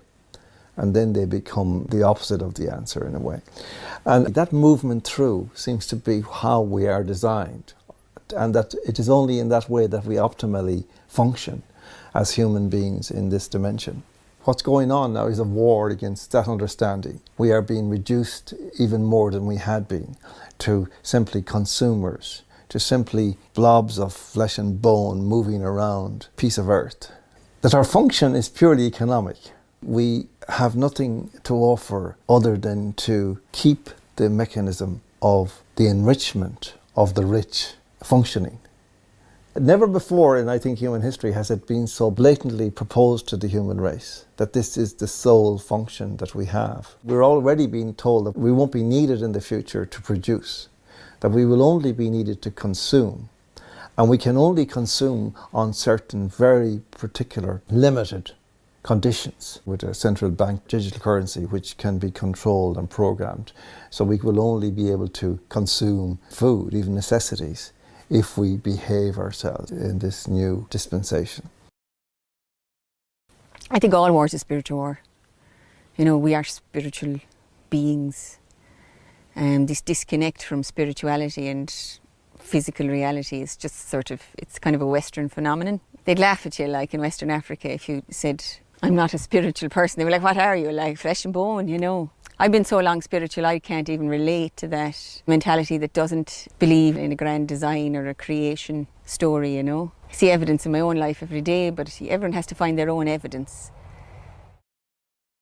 I felt that there was a sort of a divine war being declared upon us. And I'm not given to that kind of language normally. As soon as I said that to myself, it was that sensation you instantly get inside of you, that good feeling. It gave me relief. When you know what kind of warfare is being declared upon you, and then you know how to defend yourself from it. Before that, it's just anxiety and hypertension. And incompetence plays a huge part in this as well. It's almost like the dark forces behind it are using the most incompetent politicians and bureaucrats to make this happen. I was getting 2,000-3,000 people listening to my vlogs. Before that, as soon as I mentioned it's a spiritual warfare, overnight the vlogs went to 10 to 15,000. So it definitely hit people. They heard something that they had been thinking themselves too, quietly.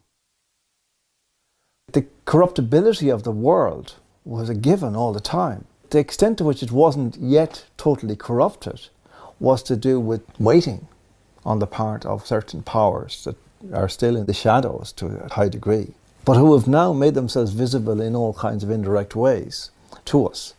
And it is clear that their intentions do not really include the happiness of the human race. Do they necessarily include the existence of the vast majority of the human race? This is a different version of good and evil than anything we've ever understood before. This is a totalitarian, totalizing notion of evil in our midst. A thing that we never imagined was possible. We realized that actually this is a fight to the finish. They've shown their hand. Now they have everything to lose by losing. They can't afford to just say, okay, just having a laugh, as you were. That's not going to happen. So it's to the finish. This is about as dark as it possibly could get, where we are now. We need to summon up our spiritual energies and to stop being reticent about them, to expand our concept of what it means. What is the spiritual dimension of man? And to really start to exercise those muscles again. Because ultimately that's what they're trying to extinguish. These people are extremely sinister. I mean, this is why we have Russell Brand on Newsnight about 8 or 9 years ago saying we want spiritual socialism and distribution of wealth. Overnight he goes from being this ridiculous character to a guru for idiots, and they all fall for it. We have to watch every move they make. And they have all kinds of traps set up for us in everything. They themselves don't experience life the way we do. They don't have this inner richness. You can see that even in the local politicians in Ireland. You couldn't have a conversation with him or her. There's an absence of personality. They're not fully integrated in a personality level. You know, you have in Jungian psychology the concept of individuation, where you go through your life, you make all the mistakes, and by the time you reach your crone or senex, at the end of your life, you're individuated. You've put all that behind you and find that it has a meaning. Well, they're never individuated because they never go through life and have that one reflective moment. This is why media is full of these people, where they say, has this all happened for a reason? No, because everything follows a protocol, everything follows a plan.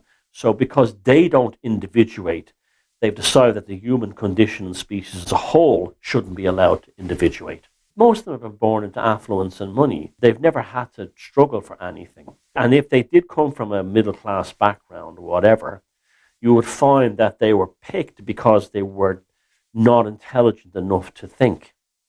This has always been noticed. Right back to the time of Plato's The Republic, there was a belief that, you know, an educated poor person is a dangerous person. You know, that was somebody you had to watch, you know, big time. There's levels, you know. There's people at the front who are just foot soldiers, and maybe they have no concept of a spiritual war. Maybe they just know that their enemy is the man in front of him and he's outside 5 kilometres in the middle of a lockdown. And that guard just knows that that man is breaking that law. And that guard doesn't know what's behind that. The fella who wrote it, he mightn't know either. Take another step back and there's a fella who knows that to control the movements of people is a great boon in the control of people and of nations. And to inhibit people's movement is to inhibit their freedom and their self-determination. And behind him again, black magicians. Black magicians. Maybe there's black magicians. This war is raging and it's an insidious war and it's invisible and it's very serious. It feels like the good are getting better and the bad are getting worse. The madness around us, this war that's going on, is getting dirtier and dirtier. There's more and more casualties, more toxicity, more poisoning, more deaths. While that's happening simultaneously, that whisper is rising. And that whisper is the prayer for change, coming from the 4 corners of Ireland, all different.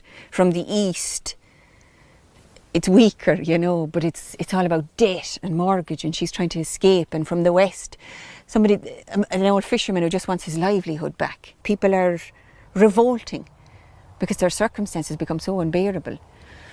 And that prayer is meeting and gathering, and in Peadar Lehain God, they now implore with one voice. So if everybody wants change for all different reasons from the 4 corners, different calls for change are coming, or calls of resistance and revolution. And that gathers as one voice. It's heard, you know, the whisper is heard. That's what this film is about, is to show how awful it is and also how amazing it is.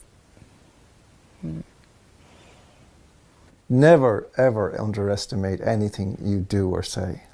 Or even if there's one person listening, one gesture could have been the greatest thing in your whole life without you ever knowing that it was, because it might have moved that person in a way that you can't dream of, and that person may have then moved hundreds or thousands of others.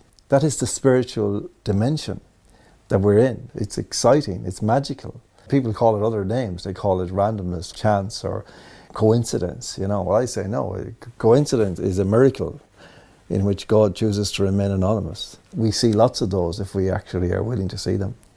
It's a great tool. If you recognise the innocence in every man, you can awaken that innocence in him, you know. And that's what's given to us as spiritual beings, humans. Like, we're very developed spiritually, humans. We know our way out of it. We feel it inside ourselves, don't we? Like, we know we've got the edge. Because if the same spark is in all of us, then we can all relate. And it's hard to talk about the spiritual stuff without sounding like a bit of a wanker. Because there's a lot of spiritual wankery out there as well. Like, that battle between good and evil, which is in the world and which is in Ireland, very starkly, is in ourselves. They say the great external battle is only a mirror of what's internal in us anyway. Most of my peers would be winning. They're getting better. Other people are getting worse. And I'm leaving go of them. And actually I find I can't even be in the same room as them anymore, God bless them, but I can't. That dissonance will happen. and there'll be simultaneous realities, and the two realities will be so dissonant that we probably won't encounter each other too much. And that if we come across Gardaí Síochána on the road, the vibration will be so dissonant because our thought vibration will be so much love and light and compassion, it'll be so close to the divine that anything base just won't touch us and won't come near us, because the law of resonance now is getting really strong. The law of resonance is taken over, like. So dissonant things will vibrate out of our reality, and the only time that you'll collide with that other reality is if you make a few fatal errors and some bad choices and some bad lifestyle choices in your day. You know, you'll notice that yourself, like if you had a very bad breakfast, like, you know, that you might bump into a cross person, like, you know, and you'd have a dirty old encounter in the day as well, like. So those two things are fit to futa. So I suppose as I see my own victories within myself, so I believe that that victory is going to happen externally. We're now in a situation really, to some extent, whereby when we get out of bed in the morning, we're not even sure if there's going to be a solid square foot of ground that we can put a foot on that won't sink under us. This is unprecedented in human history, as far as I know. I mean, I don't think there's been a moment like this. This is actually the meaning of why I'm here, why we're all here at this moment. This is a rare opportunity for us, because we were living in lies for so long, and now we have an opportunity to perhaps assert the truth against these lies. Sometimes in situations like this, really grave situations, you're in the middle of them and you are the person who has to do something. And you don't know what to do. You have no precedent, you have no example, you have no experience. I would, in good faith, make a decision to do something.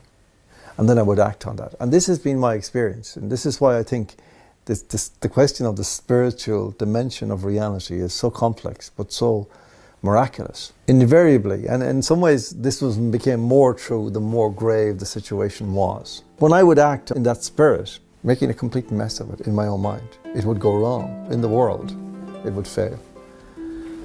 But the outcome, in a short time, would be completely miraculous, because it would have brought in new elements that I hadn't even dreamed of. That kind of is, to me, what faith really is understanding that, you know, we're not in control. We must take action. It's not that we just take our not in controlness to mean, well, we do nothing. No. You have to act. That we, in our ham-fisted, incompetent, ineffectual way, will blunder in. Not blunder in the sense that we don't think about it. We do. We reflect, we talk, we take advice. But then we trust that our best effort will be enough to effect the change that is necessary. And in my experience, that always happens. I don't mean it sometimes happens, it always happens.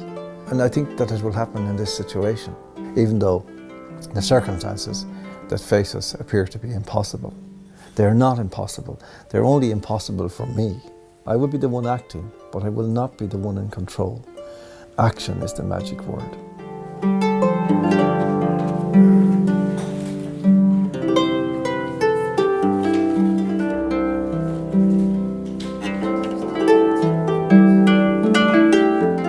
A man connected to his own land is a force to be reckoned with. If you know this as farin or as fair, and within fair and the focal fair, new pay sort fair or horsey, whatever kind of grass it is, all your ancestors have ever used that word fair. And all the knowledge that they had, when they said fair, they knew what kind of fair was fair. They knew what kind of grass it was and what kind of ground it grew on and what kind of grain it had. And that knowledge is in the word of fair. In grass, it's not there, because grass is a new word. It's severed from the history of our experience of grass. If you know your place, you won't allow it to be poisoned. So if you're going down fishing in that lake every day, you're going to notice if there's a big fish kill. But if nobody comes here, then any shyster can come along and dump there. And so you cut off access to these places, you cut off interest from these places, you change the name of the places so people no longer recognize it. They don't have the information about it. There's a disconnect with place when you change a place name. The Irish name, Kildarach, for example, you know it's Kildare, you know that's where the oak trees grow, and you know what kind of soil is in Kildare. You know there's oak trees there and you might go there if you were looking for acorns. But with Kildare you don't know that. And so that bit of knowledge is lost. It's like if you don't know the name of all these weeds all around you and they're killing your pansies, so you spray them. And then you go on a wildflower identification walk and you learn that's yarrow. If I have a nosebleed, that'll stop it. That's nettles. If I take that, my allergies will stop. It'll give me a mineral boost. There's meadowsweet, that'll be good for my heartburn. And if you learnt those 3 things on that one walk, in that one day, you'd never again spray those flowers, would you? Because you know. Within the knowledge is the conservation of the thing, because within the knowledge is the relationship. When the knowledge is lost, the relationship is lost, the connection is lost.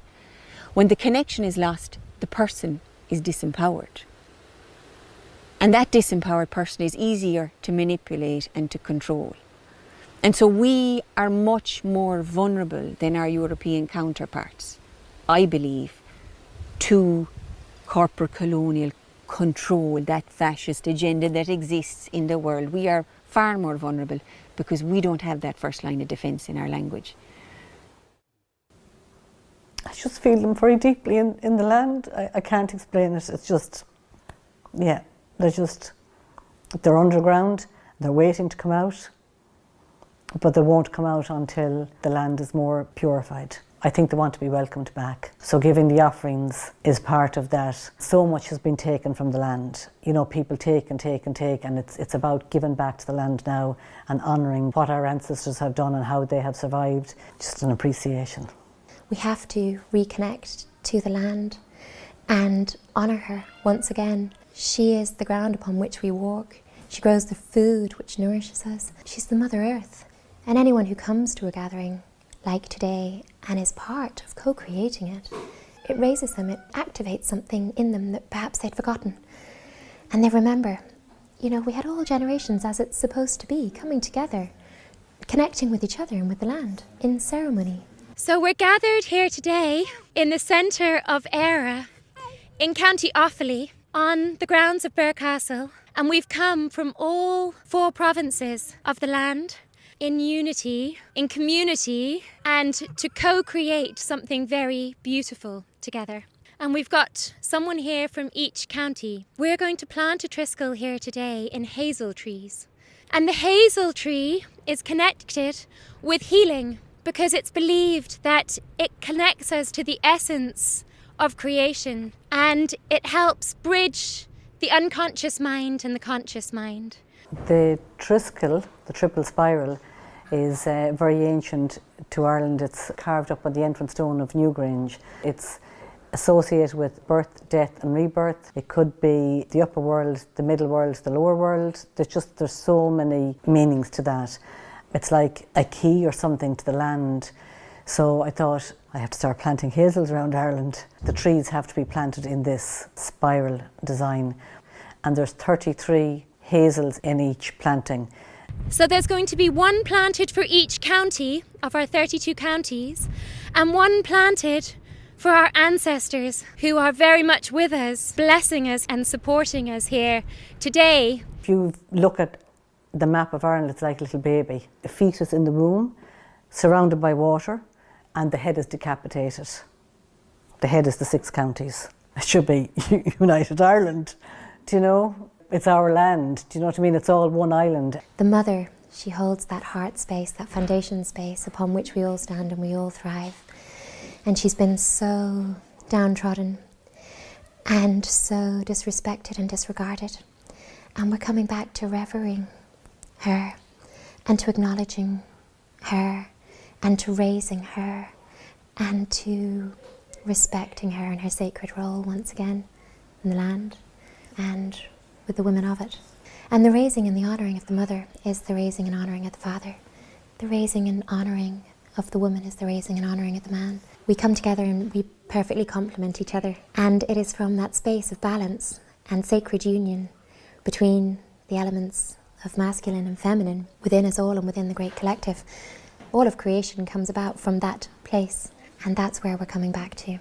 Creator space in that beautiful balance once again, which is being restored within us and all around us. And it's very beautiful too that we're going to be planting in the centre then of the Triskel an oak. The oak is the tree of wisdom, and the oak was the tree of the Druids. It was beneath oaks that they met, and it was oak groves that were their temples. And the oak, it is believed, is the doorway to greater spiritual awareness and understanding, to greater truth and connection with our strength in that place. At every planting then there's offerings given. So the first one is the oats, because they're the staple food of the ancestor. Our people would have survived on the oats.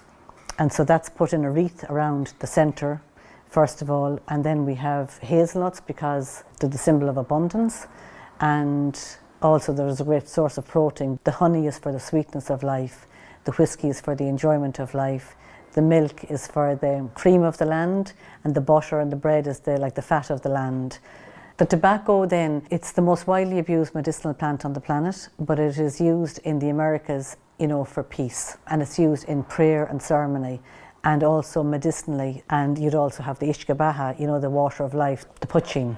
They're the offerings for the Tuatha Dé Dannan and for the ancestors. Our wish. We hope our future is full of healthiness, happiness, hopefulness and safety. We hope it's full of clean food and water, and the same for our families. We hope it will be full of plants, flowers, grass, trees and wildlife too. We hope the sun will shine on us and the animals. This is our wish. I rang somebody in every county in Ireland. And I said, if there's a well in your locality, if I sent you a little copper triskel, would you put in that little well?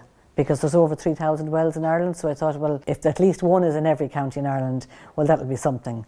This is some well water and some water from the sources of some of the many rivers of Ireland. We feel that the waters are beloved because we feel that they carry the memory of our ancestors, yes, and the knowledge and intelligence that we need to branch into our new way of living. What we're now going to do is bless each of these trees that we've planted with sacred waters that have been gathered from all the counties of the land.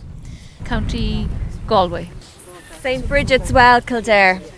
Monken's Well in Offaly. St. Brendan or St. Bridget's Well in Bar. St. Gobnet's Well in County Cork. St. Patrick's Well in Clonmel, Tipperary. St. Patrick's Well in Billywood in County Meath. St. Bridget's Well in County Louth. Bridget's Well in West Wicklow. This is from the Holy Well in the Grove, Kinsale, County Cork. St. Dipna's Well in County Monaghan.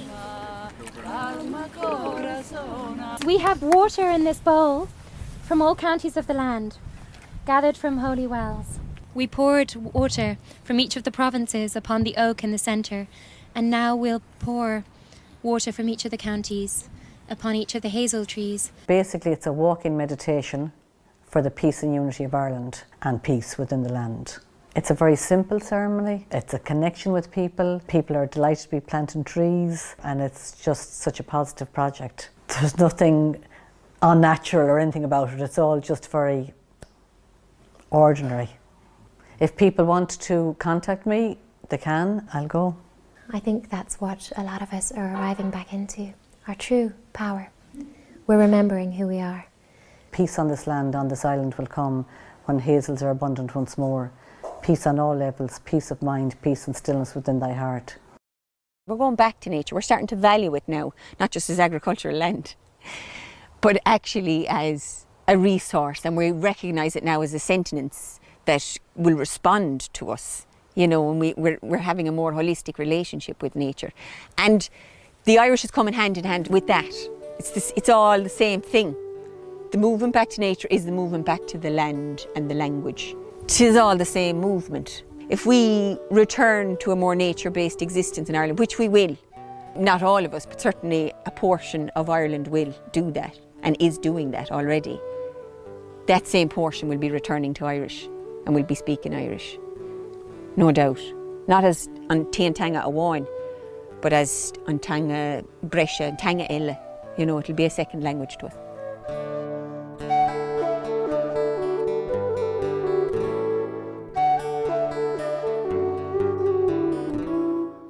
Tá cógarí gordu. Ona kera hirde, cogur comín, ad lachte is lacker, gan small, shiel ian.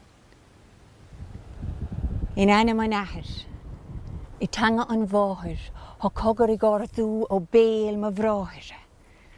On irher, dies glag, de siersche kun ve, pe schlie wien, gan oos moer he. On irher, irritis, de fillishli baha, de finne an egor, de kjartu an raha. Hon toeskert, de afele, Hies gloen verrichte. Voor om een koord de hoor, naar han ik voos een kiste. Ondeskert, beek, dovroon, de kuil die lachte. Gan crown takke en clown, agus ne bliante a haar isacht. Gan moeil, gan boeil, bailien en schro. I bailu, in pieder nisle hengo, dorrinte, dochatte, dovruite en slue, de hawkus on boa. As soon as I tell somebody what I do, immediately, almost without fail, almost to a man, they say, God, I'd love to learn how to speak Irish. There's not anyone who says to me, I'm not really interested in Irish, not really my thing. Nobody says that. You'd think a few might. Nobody says that. Everyone says, God, I'd love to learn it. And not like, I'd like that. I'd love that, you know? I mean, the yearning of people for Irish is palpable. And they say, you know, if you want something, all you need is to cultivate the desire and the rest will follow. Well, by Ginny, there's a desire there that's unbelievable. And when I see that, then I have great faith for a bilingual future in this country. When we revive Irish, it'll be against impossible odds, but that'll make it all the more profound. And if we can do it here, they could do it anywhere. And it's coming back. It's definitely coming back. The amount of people who are dying to learn it now, and it won't be the only language we speak, but more and more it'll be part of our spoken language. And it already is, and I have a lot of friends, I only speak to them in Irish, and none of us are Gaeilgeoirs. None of us are born to it. But when I see them and when we meet and we chat, we talk in Irish. A lot of friends like that now.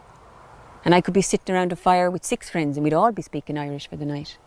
I have a friend who said to me, they've been teaching Irish for a century in Irish schools and it's failed. And that could only have happened because it was planned that way. We have to start using Irish language, not in complete sentences, but bringing in words here and there. And that includes people naming their kids, you know, giving them traditional Irish names and that kind of thing.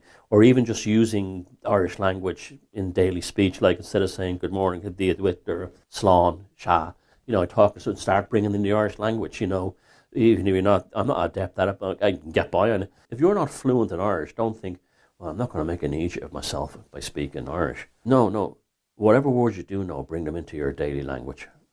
And you'll find very quickly that you'll improve your vocabulary greatly overnight. On top of that, you'll shift your consciousness. Language is the maker of reality.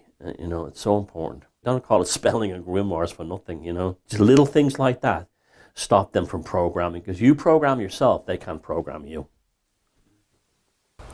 We lost our language. I mean, that's a big thing we lost that Europe didn't, isn't it? I mean, that's the first line of defence, and it's in that handbook. The colonizer's handbook, The Art of War, like, you know, to separate a man from his land, separate him first from his language. And they did that to us years ago. And it was hard to do it. They needed to orchestrate a famine, like, but they did it. And I feel like we became very vulnerable then, because if you think about manipulation, and because what we're talking about now is like the manipulation of our teenage national psyche, you know, by other more adult nation states. And that manipulation, you're very susceptible to that because it comes through language. And if you speak your own language, there's a protection against manipulation. And I think that's one of the many levels of the loss that Irish has been. We lost our first line of defence when we lost our language, and that's what makes us so open. And even you learn it in geography in school, you know, Ireland has an English-speaking workforce which attracts foreign investment. If we had an Irish-speaking workforce, how much more protection we would have had from that influence, even just on a very, very physical level. But on a more neurological level, on a more mental level. The body of knowledge that was associated with this land was lost. Christianity was the first attack upon Irish culture, especially the concept of kingship. Tara was the kind of central touch point. And you had like the Ard Rí, the High King, and he would be elected by the kings of the province. The rights of kingship in Ireland, the first thing that the king did in pagan times was to marry the goddess Eru, actually marry the land. So that was his wife. And that created a symbolic link. This is the land, this is yours. Well, the Christians didn't want that. They wanted them to worship a rabbi nailed to a plank in the Middle East. So they changed all that. And that was the beginning of it. People forget that by the late 1880s, Irish culture was essentially dead. And it wasn't for certain groups like the Gaelic League, who revived Irish culture and gave us this wonderful legacy. My God, when I was growing up in school, you got your Folan's copybook. There was a picture of a round tower. It would be embroidered with Celtic design, you know. Yeah, that's me. That's my land. You look at your Irish money, the interlaced artwork. You could say to the world, this is our art. Visitors would come overseas and they look at the Irish currency. They wouldn't want to spend it. They want to frame it because of all the beautiful artwork on it with medieval texts reproduced on the back, or quotes by like Dean Swift or people like that, William Butler Yeats. We were saturated. This is our country. This is what we're like. This is why we have these designs. The new state wanted to make it smart. We're not British. We're not Europeans. We're Gaels. We're different. That's why when rock and roll came to Ireland, bands like Horslips and Thin Lizzy, they continued the thing. Songs like Black Rose by Thin Lizzy and Derek Doom by Horslips, or King of the Fairies, they were part of the continuum. We had it all. We knew who we were. Even if we didn't have nothing, we had an identity. But when we started to have stuff, they started to take the identity away big time. My God, we really miss that badly now. You even look at the old Irish post offices when it said Othic on fish in Irish, and had the old Irish lettering and stuff like that. Every government document had that. Gone. And I want to see that really come back big time. Instead of all roads leading to Brussels or Davos or Washington, D.C., we have to create a situation in this country where all roads lead to Tara, where we came from. It's a powerful thing we have in us. All the centuries of crap this country dealt with, they never took that from us, ever. Because the power of the people is in gathering, in prayer. With the land and the trees, to this no force can compare. When we congregate, then we generate an alternative reality that crumbles the great fallacy of a virus inside us, better known as separation. That original sin that caused our great degradation. Of the Holy Mother, that we perceived as other, and we the fruit of her loins. We rotted in our separate minds. But a unification will arise, foretold the dawn of time, when we hear her here, when we now know no mother, she's other. Because a great circle is completing, and lesser men will be bleating for government measures and escapist online pleasures. But the chamber is filling, and it's terrifying, and it's thrilling. And so many will resist. But enough will be willing. Enough will be willing.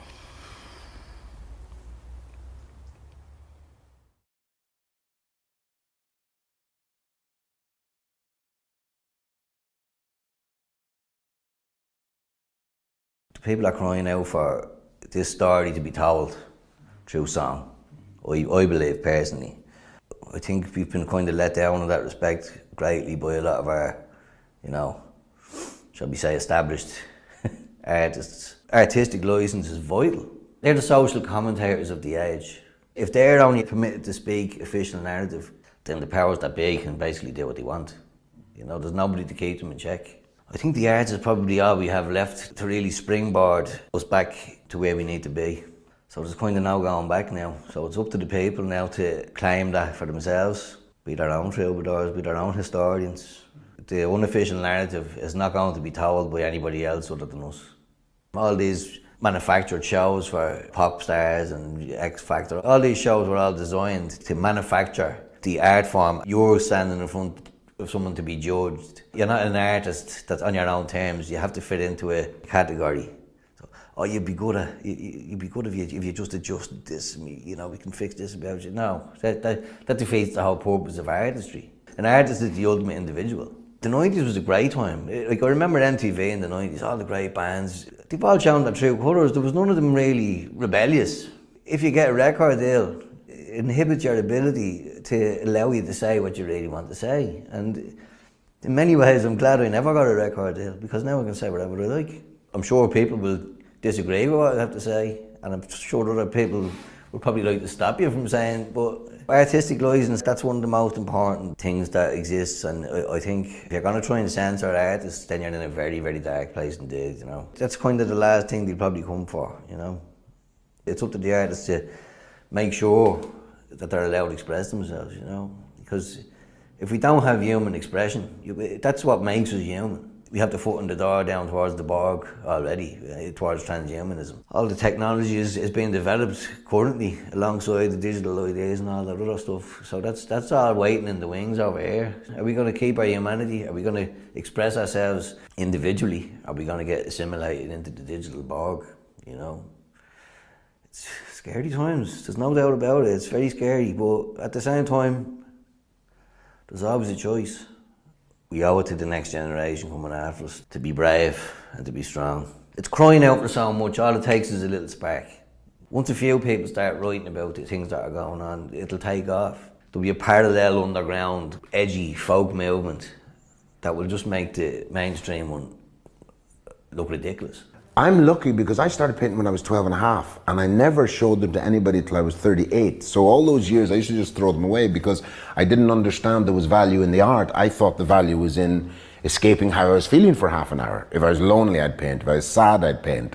So this was, for me, it was, I mean, psychiatrists would probably say it was some form of therapy, but to some degree it kept my head in a good place because that's what I do. I'm a creative. I cook, I paint, I make music. The world has changed dramatically, but for me, I'm lucky that I can keep going back to, I suppose they'd call it my happy place, which is being creative. And it does make me very happy to see people take my work and they put it into their homes and it makes them feel good. We've all been made aware of the frequency of the truth and the frequency of beauty. You know, I'm lucky I get to bring beauty into the world through what I do. And that just doesn't make me feel good, but it's a reciprocal thing. I share it with people. I make the painting, they love the painting. When I was a chef, it was the same. I'd cook the meal, but a cooked meal is nothing until somebody says, oh, Jesus, that was gorgeous. And that's what I think creative people are lucky at, is that they understand that this is a two-way process. Yeah, you get to feel good in doing what you're doing, but you're making other people feel good because you did it. Artists are really important because artists, whether they're poets, whether they're songwriters, they are starting with nothing and they're creating something from that. That's changing the psyche of the world. My adopted father was an inventor. And what I learned from him was that if something didn't exist, you didn't just shrug your shoulders and went, no, it doesn't exist. You said, well, hang on, maybe I can invent it. Maybe I can use what God or the universe gave me, which is my imagination. And that's what I think stands artists apart, is their imagination. Artists are very, very important for a cultural identity in any country. You know, when I was a kid in Donegal, you'd go to a pub and it'd be full. I mean, you're smoking and there's a fire lit and you're a kid because you're down here and there's all these adults. And of course I had an afro, so everybody wanted to feel my afro. But they'd buy you a bag of crisps, bag of Tato and a Fanta. But I remember the place would be all pandemonium and then suddenly hush would fall over the place. And it would be because some woman or some man had had just enough few drinks to stand up and sing a song with no backing, no music. And it was such a fragile, they were nervous, but they did it anyway. And they stood up and they'd sing a beautiful song and the place would just go silent. The woman wouldn't even ring up the till while the woman was singing or the man was singing. And then it would end and there'd be a, fair play to you, Mary, good man yourself, and there'd be a couple of claps, no big X Factor thing, but it was one of those moments when you saw the fragility of human beings and the beauty of creativity and the beauty of bravery. And I think artists are brave. If you can yourself laugh at something, even on the gallows, that is an extraordinary visitation of power. it is possible to show these people for the idiots they are, to see them that way. And of course, at some level, they know they are idiots because they have to gang together. They're not men, they're not women, they're just small creatures who gang together like bullies, trying to intimidate others. If you can laugh at them, you're halfway there to exposing their frailty and their smallness. If you've got red hair, you'll be a ginger bollocks. If you've got a wife who's pretty, she'll be singing horrible songs about her. You know, that's what men do. They insult each other. It's humor, and the Irish are expert at it. It's trolling, is what I discovered. It's making fun of somebody for their differences, but that's what humor always was. And now we've moved into this territory where, oh, you can't say that. No, you can say whatever the hell you want. What's the window method? She explained there's only a small window when you can actually impregnate a woman, and all you have to do is trust your body. Anyway, we have a baby now. Yeah. And she said she doesn't trust the hospitals anymore, and I get it. Why would you trust them after what they've done? So she said, let's have a home birth. And I said, that's a great idea. And then she said, will you deliver the child? And I went, huh? So I picked up a book and I read half the book, right? But I realised after reading half a book I know more than the doctors, because the doctors don't know how to define a woman anymore. They're calling them persons with wombs. Persons with wombs, at least I know where the vagina is. It's there, it's right beneath the penis. What? Comedy was really good before my time, you know, with the likes of Steve Hughes and Jim Jeffries and saying whatever they wanted. And it was powerful, like the Comedy Store in England. That's when it was at its greatest, and it seems to have taken a bit of a dip. I suppose it's kind of like pop now. What's popular? Oh, put the person on telly. So the aim is to get on telly, and if you get on telly, well, you're not allowed to say this, you can't say that, definitely can't offend them. Whatever you do, don't mention that topic. And the banks are great, they don't harm anyone, and they're definitely not owned by anyone else. And there's a narrative that you've got to push, and that stops being funny. If you're like limited, it's not challenging. I want to see Richard Pryor or Bill Hicks or George Carling. I want to be challenged, even if I don't agree with someone. If they can make me laugh, that's beautiful comedy. You know, like if you pick any of the divisive topics, right? Abortion is one, right? Or the LGBT, or they're trans. So you pick a subject, or racism, or homophobia, or whatever, right? You pick a subject, and if you can go on the other side and still make people laugh, that's where comedy is. It's in that line. It's, oh, I'm offended. Okay. Be offended, right? In the meantime, this is where the comedy exists, because it's all about the line. Oh, Tommy Tiernan crossed the line. Did he? Did he really? And if he did, so fucking what? He's a comedian. He's there to play with the line. And yeah, he stepped over it. Step back. You know, it's not a big deal. Don't go to a comedy show if you're offended. Stay at home and eat marshmallows. It's not your place. You're not welcome. It's for people who are willing to look at society, see where we're at, play with the boundaries. I don't think they know the danger of what they're doing. Like this cancel culture, I'm seeing it creeping in now in Ireland, you know, going on to the Irish Comedy Forum or going onto a forum. So there's a set number of people. And I wondered, were they real? Are they real people? Are they paid pawns by someone beyond it? I don't know. But for me, because it's an evil, I think it's an evil to want to attack someone so much that you take their job, their career. I want that person fired. For me, that place comes from, whoa, what's that energy? Have you opened up from some, like doing some, you know, dangerous drugs or some ritual, and you've allowed a force come and act through you that you think it's okay to try and get someone cancelled? Back in the day, a man would say to someone, I don't like your actions, and they might fight it out. You know, that might be it. But like, it's a lot worse to come after someone's job. The cancel culture it's a sickness, and it's definitely in comedy, and it's taking the funniness out. It needs to be cleansed, that cancer. The whole point of it, it's meant to be fun, having a laugh. You want to have a non-offensive comedy club, have it, but don't try and take other people's ability to connect, to laugh, to play. There seems to be a wave of new cancel culture thing, where you've got to do it our way, and they're just fresh out of college and they've got views that are brand new. These views haven't been around that long. So let's see what happens. Will comedy stand? I'm offended, stop looking at comedy. Stop looking at comedy. You're going to be offended. If it's funny, you're going to start crying again. Or Graham Linehan, cancelled in his own country, cancelled in Scotland. Me wrote Father Ted. Who has the audacity to take that comedy genius away from the people? If you don't like him, don't listen to it. You know, you don't have to listen to it. But it's a dangerous thought, and that dangerous thought will make other people dangerous, and therefore they shouldn't be allowed. Let's not even debate it. Let's not even discuss it. Let's just stop the person speaking. But that's the darkness.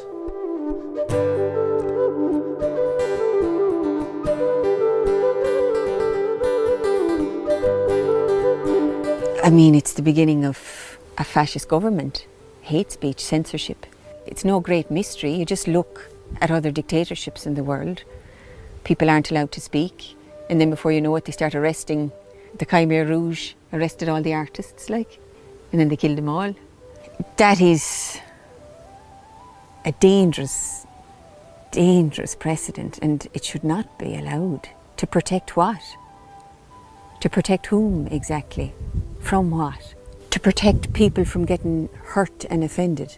You can effectively silence all criticism of a government policy. You can make a criminal out of me for questioning any insensitive government policies that would be around an emotive issue like transgender in the curriculum. It's like, actually, I don't think they're ready for that. I don't think they're able to process that now in their little mind, so I'm going to say no to that. I have to be able to say that, for my own children. That's hate. Then I'd be homophobic, It's just a fascist law to silence criticism and critics. And that precedent is there all over the world, in dictatorships all over the world. It's nothing different. They're just trying to doll it up and glam it up and call it something a bit progressive. But it's not progressive, not in any way, shape or form. If we can't speak out against the state, which has proven to us that it is not working in our interests, the state which has proven to us that it is more influenced by corporate interests than by human interests. If we can't speak out against a health system that is also run by pharmaceutical interests, that is effectively systematically poisoning people and then withdrawing the drugs with an apology and a settlement after the fact. I mean, the pharmaceutical companies, sure, they're the biggest frauders in the world. That's public record.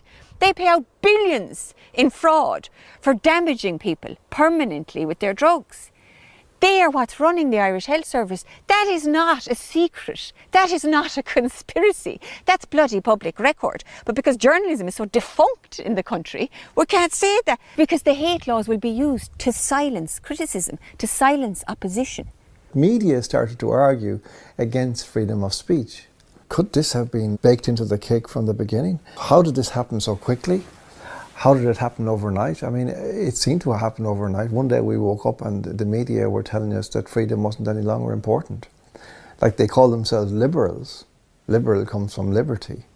But suddenly said, no, liberty is not important.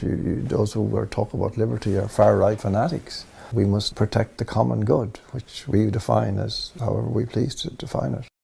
They want to introduce legislation for arbitrary crimes like hate speech that they can't even define themselves. That's a tool just to crush dissent, take people's rights and get them to shut up about this, what's happening. It's kind of painting you into a corner where you lose the ability to fight back. If you can't articulate a message, all that's left is violence, and I believe that that's what they want. So they can come down harder with the jackboot. We're all peaceful people, none of us want this. But we're not going to stand by and just watch it happen and say nothing, Those hate speech laws have nothing to do with protecting minorities. They have everything to do with protecting this quasi-sentient political class we have here in Ireland. You have like a situation where you have a minister in Ireland in charge of human trafficking. And someone says, I don't like this guy, what he's doing. He's causing turmoil in a certain neighbourhood. So he's protected from criticism by you'll be arrested for hate. Extremely devious. The hate speech law in Ireland is probably the most punitive and sinister legislation placed in this country since the original penal laws, in that it specifically targets a specific group, working class and middle class white Indigenous Irish people, and it also doesn't punish other groups. So basically other groups can say what they want about a white Irish males and get away with it. The purpose of the penal laws was to destroy the Irish culture, to make them British. The same thing with this, to destroy what's left of the Irish culture and make them globalists by compliance. 25 years ago, I came up with a name for this stuff, which I'd love somebody to steal, but they won't steal it, and it's really good. It's the perfect name. I anticipated this era. I call it the era of the omnipotent victim. This person, by virtue of their victimhood, has all power. And you can see this now very clearly in the hate speech laws, that they can actually get you put in jail because they say you don't like them.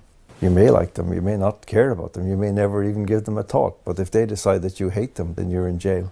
That's omnipotence for victimhood. Whether or not the original impetus for the law comes from a genuine need or not, what we have to look at is what that law and vested interests will use it for. And all we have to do is look at precedent elsewhere. We don't have to guess. We just look at precedent elsewhere and see what way it went.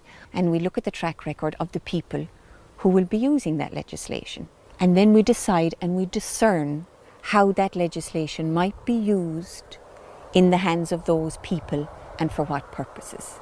And it's a no-brainer, like, it will be used by a state that has exhibited fascist tendencies, that is under a very, very strong corporate influence, to silence critics of that state. This is the precursor to a dictatorship, as we have seen in dictatorships all around the world.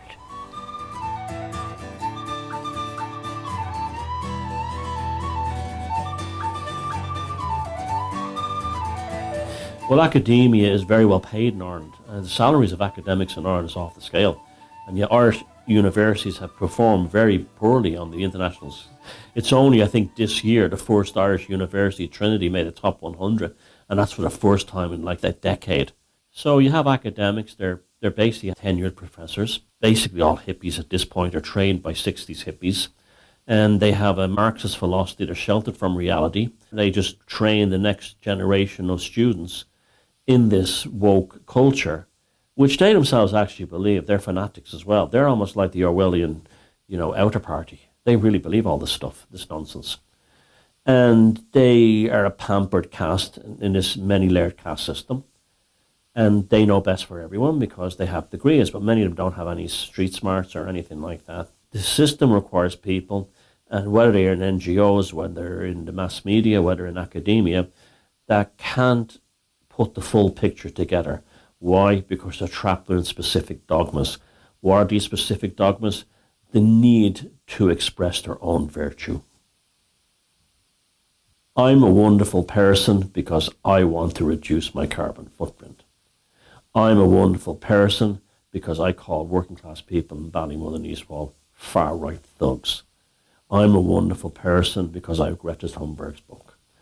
It's all about vanity at the end of the day. So if I say climate change is a serious problem, I will be rewarded with this kind of like virtuous salivating. I'm a better person than other people. It's very, very Pavlovian, very much so. They often say PhD is piled higher and deeper. By the PhD level, you're supposed to be doing your own research at that point, but it's still all in the confines of the parameters that are set. If you can't express yourself outside the parameters, and you're rewarded for the system for remaining inside the parameters, you're not going to know anything else. It's always this strange paradox about leftism, that its client base was always working class people, but its kind of hierarchies were almost always middle class people who, were kind of looking down at these. And that made inevitable what happened. Because, at a certain point, the left tired of its old base, the blue collar workers, as the Americans call them, and decided we were going to bring in a kind of permanent base. And this is the culture Marxist idea. And what they did was basically they brought in a kind of coalition of victimologies who could become the client base of leftism, which could be nurtured and which could be imported from one country into another if you needed a particular booster of clients. They then took on these victimologies and created this sense that they were the custodians of these people, even though they weren't these people. They weren't even like these people. but they were able to patronize them and draw them into their web and use them as cannon fodder and as battering rams and also as a kind of a permanent electorate that they could expand on at will almost through immigration. At that level, it's a very plausible business model for a political party in any jurisdiction in the West now to be able to do that. And you see the Democratic Party in America, that's how it has sustained itself for several decades now. And of course that model has been now exported from America to Europe and is being applied to European countries willy-nilly, whether it applies or not, whether it's relevant or not. But by virtue of the colour of somebody's skin, if somebody is allegedly white, then they are responsible for racism and for slavery and all that. And there's no way they can get out of that, I always say this, never let another man tell you what your worth is. Find it out for yourself. And never let somebody tell you that your thinking is wrong. You're entitled to your opinion. And I think this is something that's gotten lost in all this woke craziness, is that thinking for yourself is now considered to be radical. When did that happen? People have got to get rid of this idea of being, I'm afraid to be called right-wing. If they want to call you names, let them. But if you're a decent person, you know that some of your views will be left, and some of your views will be right, and some of your views will be in the center. And this is where we've entered these labels to break people down into groups, smaller and smaller and smaller and smaller, so that they won't rebel. Diversity is a lovely idea, and I've seen it work in small ways, but the idea that it can be imposed on the people, I think it's like positive discrimination. I don't think you should get a job because of your skin color over somebody who's a different skin color who's just as qualified. I think it should be about the best qualified person for the job. And I think a lot of black people will feel the same. They won't want to get on based on the color of their skin. They want to do it on merit because they're good at their job. I once said I don't give a shit about diversity, and I kind of still feel the same. What I do care about is decent people. And, there are assholes who are black, and there are assholes who are Jewish, and there are assholes who are Scottish, but there are also good people who go to bed at night and they know who they are. They know that they're not bad people. They know that they do their best. They all fuck up, they all make mistakes, but they know at their core, when they put their head on their pillow at night, they're decent people. And that's what we need to get back to. Are you a decent person who wants the best for your family, for your country, and for yourself? Or are you somebody who wakes up in the morning and thinks, right, how can I get what you've got? How can I manipulate, lie, steal, and cheat you? And they know who they are when they go to bed too. So diversity is a lovely idea, but you can't force it on people. Because in doing so, you're almost telling them, and I hear this, we need cultural enrichment. Ireland? Cultural enrichment? Get fucking real. Look at our culture, for Jesus' sakes. It's as old as the hills. And the idea of diluting it down, I think, is wrong. If I was coming to Ireland from any part of the world, I'd want to meet Irish people. It doesn't make me a racist. It means I want to get a sense of the country from the people. If I go to Scotland, I want to meet Scottish people. It's not saying I don't want to meet any black people, because I meet nice black Scottish people and nice black Irish people. Any bit of national pride or anything like that is no.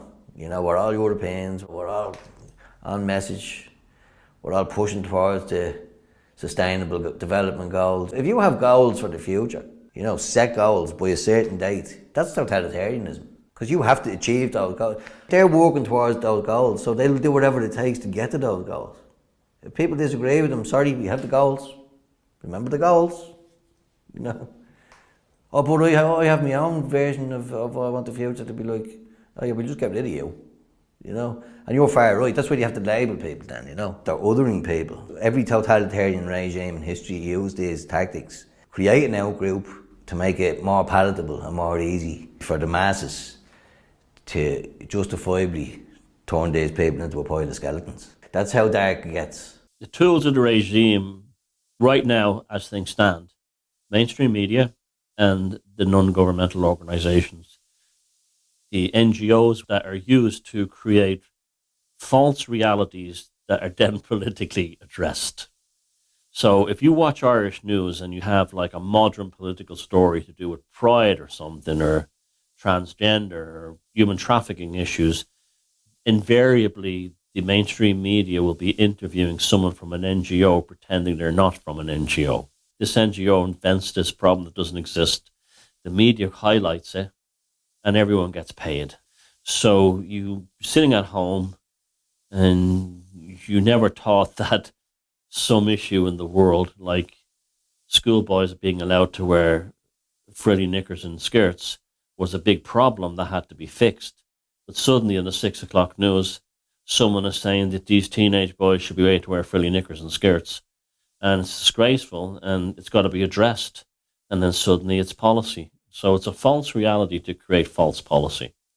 And it's the mainstream media and the NGOs working together. It's so blatant at this point. It's almost ridiculous. But there's a lot of people have their snouts in their troughs. Ballymun, where I come from, that town is absolutely saturated in NGOs.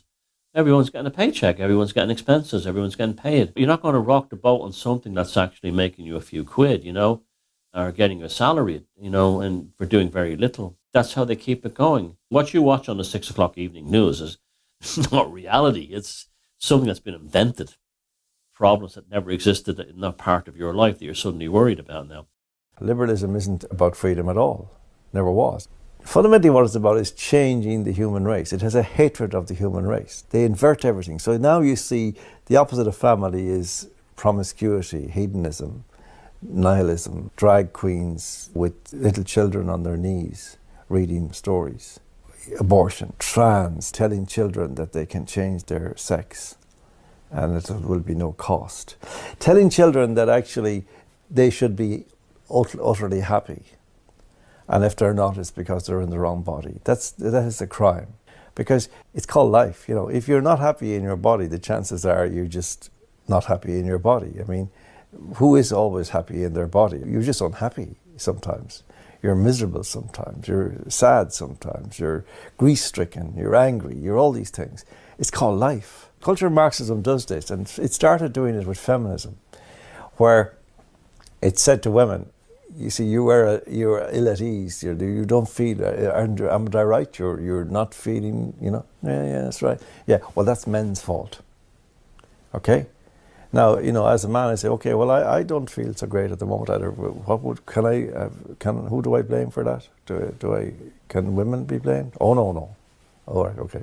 And then this went on. So women blame men, gays blame straights, you know, blacks blame whites or pasty-faced people. They're basically weaponized human nature and decided it's some kind of deformity and that you can cure it by becoming different. And that's essentially what liberalism became, changing humanity into anything. I realise now why we've venerated the sacred and created beautiful rituals, you know, like for weddings or family moments. The meal time, sitting down, you can see the way there is an inversion now. There's an attempt to invert all that we hold sacred and dear, all that creates a harmonious society. There's an attempt to break down law and order. You know, there's an attempt to break down the family, break down what it means to be a woman, you know, what it means to be a man. And that's all part of it. If you take any minority's sexuality, any minority's proclivities, any minority's interests, and you shove that continually in the face of the majority, what you get is pushback. Not because they're not nice people, not because they don't like gay people, because what the hell has this got to do with me? Why are my kids learning about this nonsense? You know, I look at kids sometimes and I laugh and I think, you just wait till you're paying your own rent and you'll see, you know, because they haven't a care in the world, they skip down the road. But that's what they are, they're children. They should be allowed to discover for themselves who they are, not have the government moving away from supposedly governing the country to governing the people. You know, I noticed a long time ago, the word government, if you take the T off at the end, it says govern man. And that's what we're seeing here, a controlling cabal who are saying, well, you need to be told how to behave. You know, this is what the church used to do. You need to be told what's right, what's wrong. The trouble is, if you farm out your morality to an outside source, they might not be as good as it says on the tin, and they might give you some very bad advice. If you're lucky enough to know the difference between right and wrong, then you're an independent thinking person. And when I see kids now with their heads full of this craziness about 22 genders, I'm like, where the hell is this coming from? And it's all coming from the same place. The 6 media companies who give all the information to the world, they are pushing this. And our politicians are standing by and watching it happening. They're not objecting. Even parents in some cases are like, what's going on here? And I think that you have to look at the source where these ideas are coming from and why. And for me, again, it comes down to he's gay, he's black, he's Irish, he's Jewish, he's Manchester United, he's a therapist, he's bipolar, he's bi-trans. And you're like, whoa, what the fuck is it with all these labels? Where did they come from? They came because that's how you keep people on their knees. You tell them, you're over there, he's over there. You support Manchester United, you can't support Chelsea. It's one of, pick your team. And that's what they're doing with these gender. They're saying, pick your team. And I'm like, get the hell out of here. And why? Because of what it does to people. It makes them feel unsure. It makes them self-censor. You know, in the United States, they have one day for the veterans and a whole month for the pride. It's the flag. It's not about gays, it's about the flag. They're trying to get people locked into new symbols, a new sense of logos. You look around and you don't see your own national flag. You see this invented flag of the agenda of the regime. It's a rebellion. I think it's a reaction too to the rot that is inside an organised religion. You become an atheist. Growing up, if you had it shoved down your throat, and a lot of our parents' generation in particular did, and they suffered terribly at the hands of the church and were mortified just for doing normal things like having sex. They associated God so strongly with that institution that when they rejected the institution, they rejected the idea of God. And they were so angry and so hurt by that institution that they became so angry and so hurt at God and said, I don't believe in you, you bastard. And that's all very understandable, but it's a very superficial understanding of what God as a presence or as an energy or as the universal force that exists within all things is. It's very superficial like. And to associate it with institutional religion is just indicative of where you're at in your development. And I wouldn't have any judgment of those people because I did the same thing. I threw out the church, have I know God? I had that thought. It happens to us. It's kind of part of the process. It's part of that spiritual journey. You associate God with a certain thing, but to associate God with anything is a limited spirituality, you know? Even if you're a very intelligent, rational person, the depth of your experience can be very shallow indeed. You can be very well educated, you can be very well read, like, but really not have a clue until you can take in this kind of holistic worldview.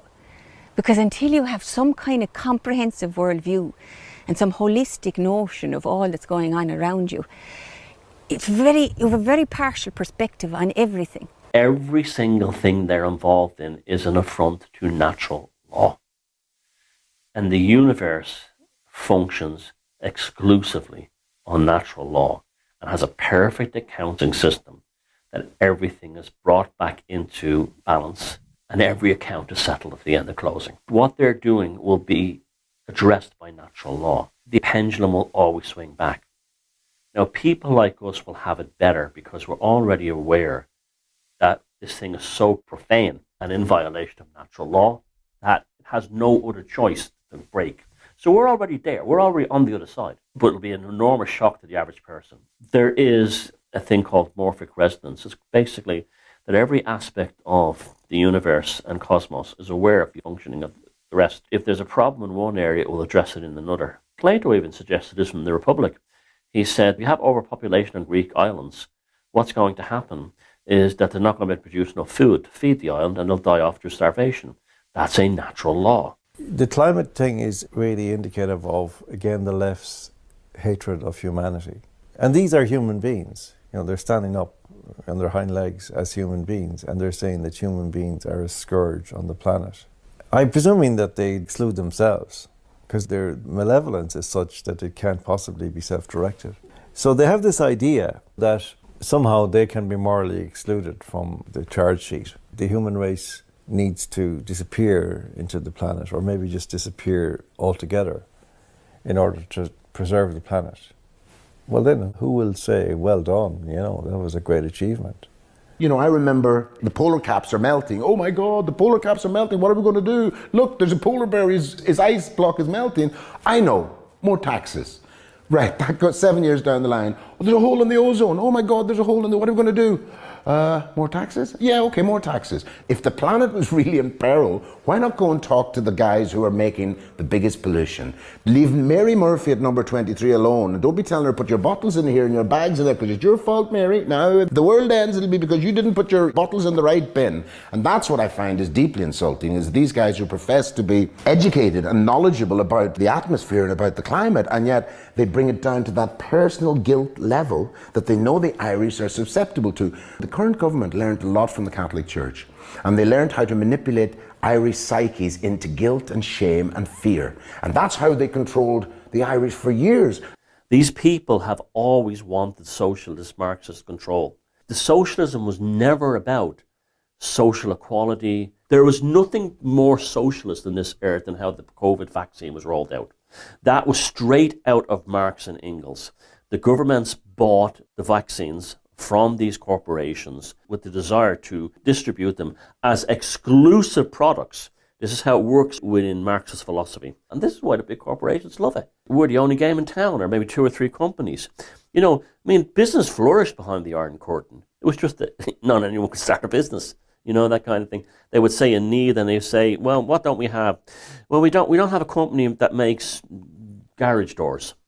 Okay, you're now a garage door company, and it's the only one to supply. One of the reasons they won World War II is because they had tank factories that had 40,000 people working in them. And they were appalling conditions. Even the Third Reich was shocked by the level of how badly workers were treated in Soviet factories. But they got the job done. And they had no choice. Get on the train, comrade, or you get shot. All we're seeing in the West now is what socialism is, what Marxism theory is. Hard political and economic theory with no regard for the psychic or spiritual or emotional lives of the populace. They're purely units within the concept of production and distribution. That's it.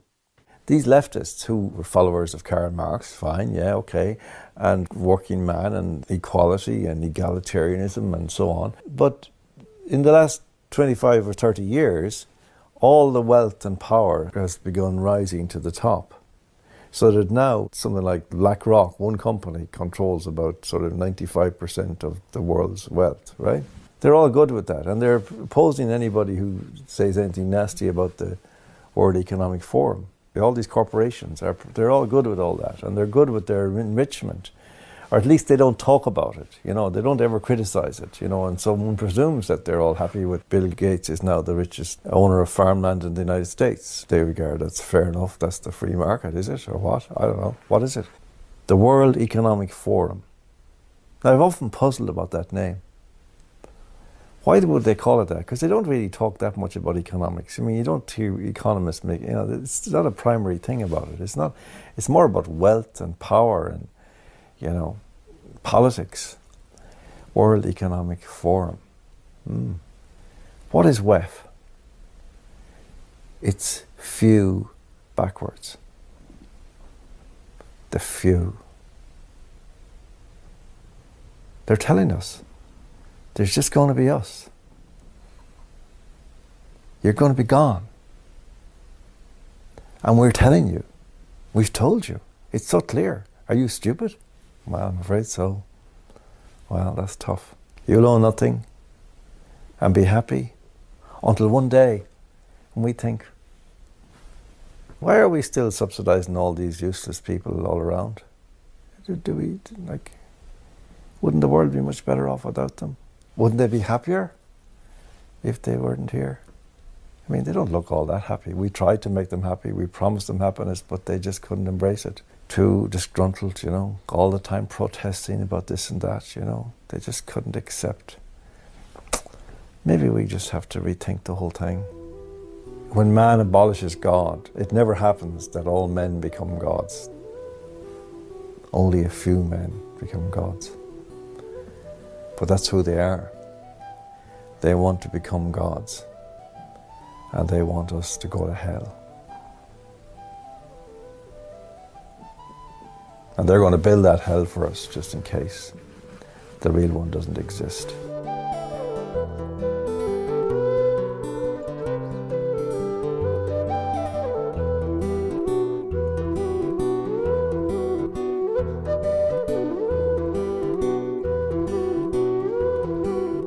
And me personally, I don't have a problem with people who want to change their gender once they're adults and they're doing it for the right reason. And they're properly counselled. They're not, you know, having themselves castrated and put on hormone blockers because they suffer from depression or something like that, because some, you know, psychotherapist has told them this. But I think an adult should be allowed to do anything they want. If a man wants to wear a woman's frock, become a woman, or a woman wants to become I have no problem with that.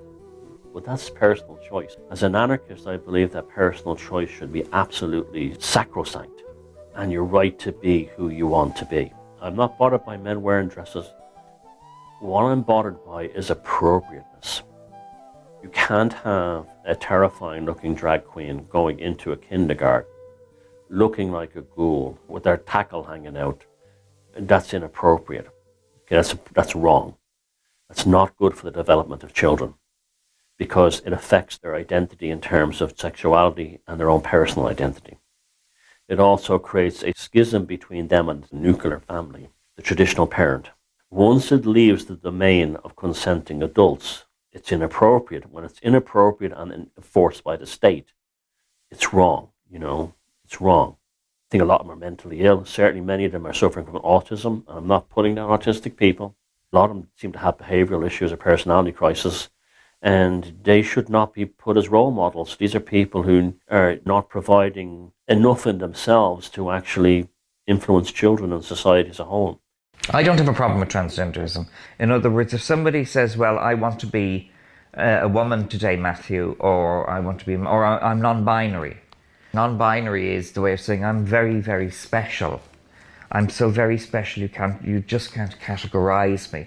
Let them do what they want to do. We have many, many laws in place to protect everybody as it stands. But what they want essentially is laws to prevent them from criticism and laws to prevent anybody from questioning their paradigm.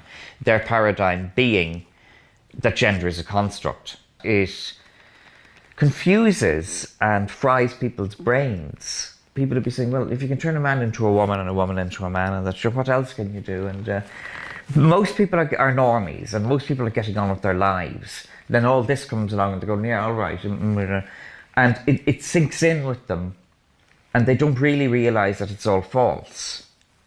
So, they're running alongside this, and they're paying for the groceries, and they're going to work, and that, and Derek has decided today his name is Jacinta Sue Kellyanne, or something. Okay, Derek is transitioning, right?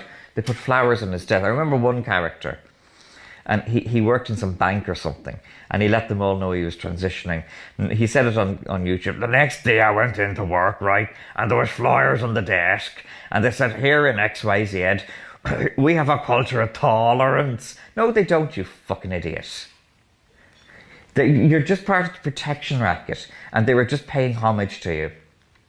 They don't like you. They probably like you all the less now that you're pretending to be a woman. This grooming that is going on with the kids and trying to expose them to early sexualization and indoctrination. And why are they using the drag queens? Why are the drag queens agreeing to it is the question. It's weird. It's not doing yourselves any favours. Just say no. I think the children are so confused because you have this system, they want them to identify as all sorts of things from an early age. And you can see there is this grand push for them to want to convince the child that the child's born in the wrong body. Again, this is sacrilege. What? You could have a tomboy, you could have a tomgirl, you could leave them be, as Alice Cooper said. Let them play, let them do their thing. We don't need to be going, oh, you're in the wrong body. Why don't you take some of these medications, let's get your bits and pieces cut off. It's shocking. And the parents, what kind of a parent puts their kids on puberty blockers? You give your child the childhood, this idea that you're born in the wrong body, and then it's promoted again by the media. And this is why we have to use our voices. Stand up and say, you're not born in the wrong body, you're absolutely perfect. If you're female, you want to play rugby, you want to do all those things, go and do it. You're still beautiful, you're still a woman. And also getting too identified with our genders as well. When I was a kid, I wasn't thinking if I was a boy or a girl. I was just a kid. I was just having fun. And I think, it's important to let kids be free and to come after them with this big pharma medication. Puberty blockers in and of themselves. We're seeing it now across Europe. Certain countries are banning them. But I just can't believe they're there in the first place. And are these kids okay? Because we know the suicide rate is very high among them. That later on they realise you can't change your sex. It's not possible. It doesn't matter what bits and pieces they've cut off from your arm and lobbed on somewhere else. If they've cut off your breast or they stuck something else on, you can't. This is what we need to tell them from the beginning. And that they are perfect just as they are. And if they feel bad or sad, that we are there for them, loving them just as they are. That there is no fix. The fix does not come through medication, puberty blockers, or plastic surgery. That's not the fix. That's the message. Puberty blockers are for children to stop them hitting puberty. And some people will say that's a good thing because that's what the child wants. And other people would say, well, that's child abuse. But I know if someone tried to give it to my child, I'd see it as genetic mutilation and I'd hold them accountable for it in court and outside court. That's just the way it is. And there would be no piece of paper that would stop that. If you try and harm my child, well, you know, I'll be the judge of what happens next. And I think a lot of fathers would be like that in this country. I don't think the laws would stop them. Is there wisdom in teaching that to children so young?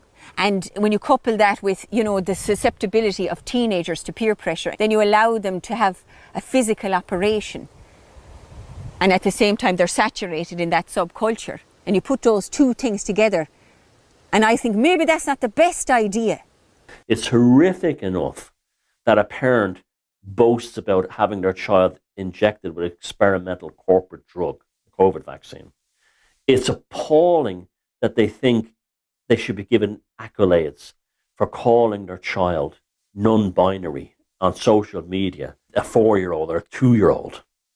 It's repugnant that they bring them to these drag queen story times and think they're doing their child a favour and boasting about it. We are that close to the legalization of sex with minors. That's how it's nearly there. Among certain middle class types, it's still too soon. When you have an earthquake, we've had all the tremors, right? Parents injecting their children with experimental vaccine. Drag queen story time, bringing them to pride parades to see fellas with their tackle hanging out. Closer, closer, closer. And the earthquake is the big one. Paedophilia seems to be the fuel which runs the globalists. I don't know why. Maybe it's the same thing that goes back to some kind of inbreeding, or they have so much money that it's the ultimate perversion for them. I don't know what it is, but they want that badly. And if you say, I cannot believe that minister passed into law legislation that would allow the age of consent to be reduced to 9 years old, you hit with a hate speech charge. That's the monsters you're up against. That's what they're like. Transgenderism is a cult. It's a death cult, but it's a cult in every sense. Then wherever it gets in, it contaminates. I have a problem with transgenderism to the extent of it being considered associated with me. So LGBT. No, hold on, we'll just take the T and put that to one side. A gay man like myself, you come out of the closet, but you're accepting something that was always the case with you. I was born a boy, and then I became a man, and then it transpired that I was sexually attracted to other men. I don't need to get medication, I don't need to get surgery. That, to my mind, is a fundamental difference. I don't need an endocrinologist, I don't need to get my genitals fucked over, and I don't need to get pretend breasts put in, and I don't need to take hormones. So I think that that's a very major distinction. I don't need to change anything about myself. Drag queen story time is grooming. And it's grooming because, you know, how many of them want to do that drag queen story time to elderly people? Or, you know, firemen. Well, we go down to the fire station and do drag queen story time for all the firemen. Or building sites. We go and do it in a building site. No. For some reason, it's always in schools. Grooming kids to become confused about their bodies and to become confused about the genuine sexuality that they may find themselves in. No child is born in the wrong body. Any person talking about children transitioning is a paedophile, because you are talking inherently about children's genitals. To transition, you have to get your genitals changed. So to be talking about that in the context of children is paedophilic. There's no ifs, ands, or buts about that. So, you know, they're hardly hiding their agenda. And a lot of the women who are outspoken critics of transgenderism say this. That is a superficial interpretation of womanhood. To be a woman isn't just about your hairstyle and how you change your face and getting fake breasts and makeup and wearing a dress. That's not being a woman. Being a woman is a holistic thing in exactly the same way that being a man is a holistic thing. The next step is transhumanism. In a very short time, this will become a religious precept. They're going to create religions out of transhumanism, transcendence, a new secular earthly transcendence. unimaginable, but they can do it because they have the technology now. They can enter into people's minds and nanotechnology, all that. Our children's children will have gone to a place that is hell on earth, and there will be no way back for them because we will have forgotten the way the world was held together as it had been held together for 2,500 years by transcendent precepts going back to pagan civilizations of ancient Greece and so on. The ultimate agenda is transhumanism, to replace humans with machines. This has been going on since the beginning of the Industrial Revolution. You know, this is why the Luddites existed and why we probably should have listened to them. The belief is that human beings are expensive, we take too much work, and we just must be replaced by robots. And they now have the technology to do it. How do they do this? Well, they would destroy our sense of self. That's the war on culture. You have no culture, you have nothing to fight for. But it goes deeper. They destroy genders. If you know gender, you don't even know what you are. So if you look at work of groups like the Tavistocks and particularly the Fabians, the London School of Economics, the trajectory has been way out there since the 70s that they want an androgynous, cultureless society where there are no issues concerning schisms, where everyone is basically this amorphous blob of sexless nothing. Reproduction will be purely a technical process handled by academia and the state. It won't be childbirth or reproduction as we've known it for millions of years. They want the population massively reduced so they can replace us with robots. This is why they made superstars of people like Richard Dawkins and Brian Cox. There is nothing to you beyond the flesh robot. There is no connection to your higher self. This goes back to the Fabians, and in particular H.G. Wells. And this was quite a common thing back when these foundations were found. The Pont family believed that only people that had college degrees should be allowed to have children. And that went later on, they should be exterminated. I mean, the Third Reich got most of its beliefs, like the super race and all this, from H.G. Wells and his concept of the base, that everyone would wear the same uniform, men and women would have the same short haircut, and they would be killed if they didn't agree. You had George Bernard Shaw, another Fabian. He was a guy who fraternized with the British royal family, then went out and says that working class people should be exterminated because they're not pulling their worth.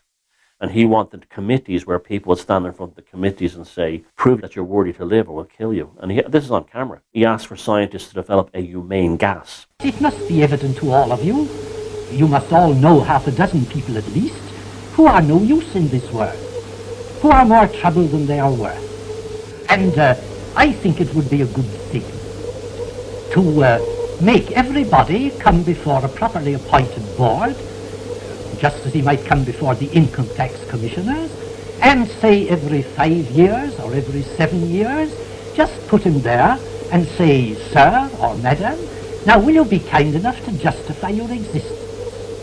If you can't justify your existence, if you're not pulling your weight in the social vote, if you're not producing as much as you consume, or perhaps a little more, then clearly we cannot use the big organization of our society for the purpose of keeping you alive, because your life does not benefit us and it can't be of very much use to yourself. And when World War II happened and the Holocaust happened and the Bolshevik purges later on and before, he's on record, and the Fabians are on record of saying, well, you killed the wrong people. You're supposed to kill the uneducated, the poor, not kill the middle class based on religion. These are very disturbed and twisted people that have run the agenda ever since, particularly for places like the London School of Economics and the New School in New York via the Frankfurt Society. Now, these are all academics who believe that human beings are dysfunctional, they're problematic, one of their favorite words, and we have to be replaced with machines. If they get their machines working, they'll have their globalist paradise. Their globalist utopia is very few human beings, these elite castes being the only ones alive, everyone else exterminated and replaced with robots.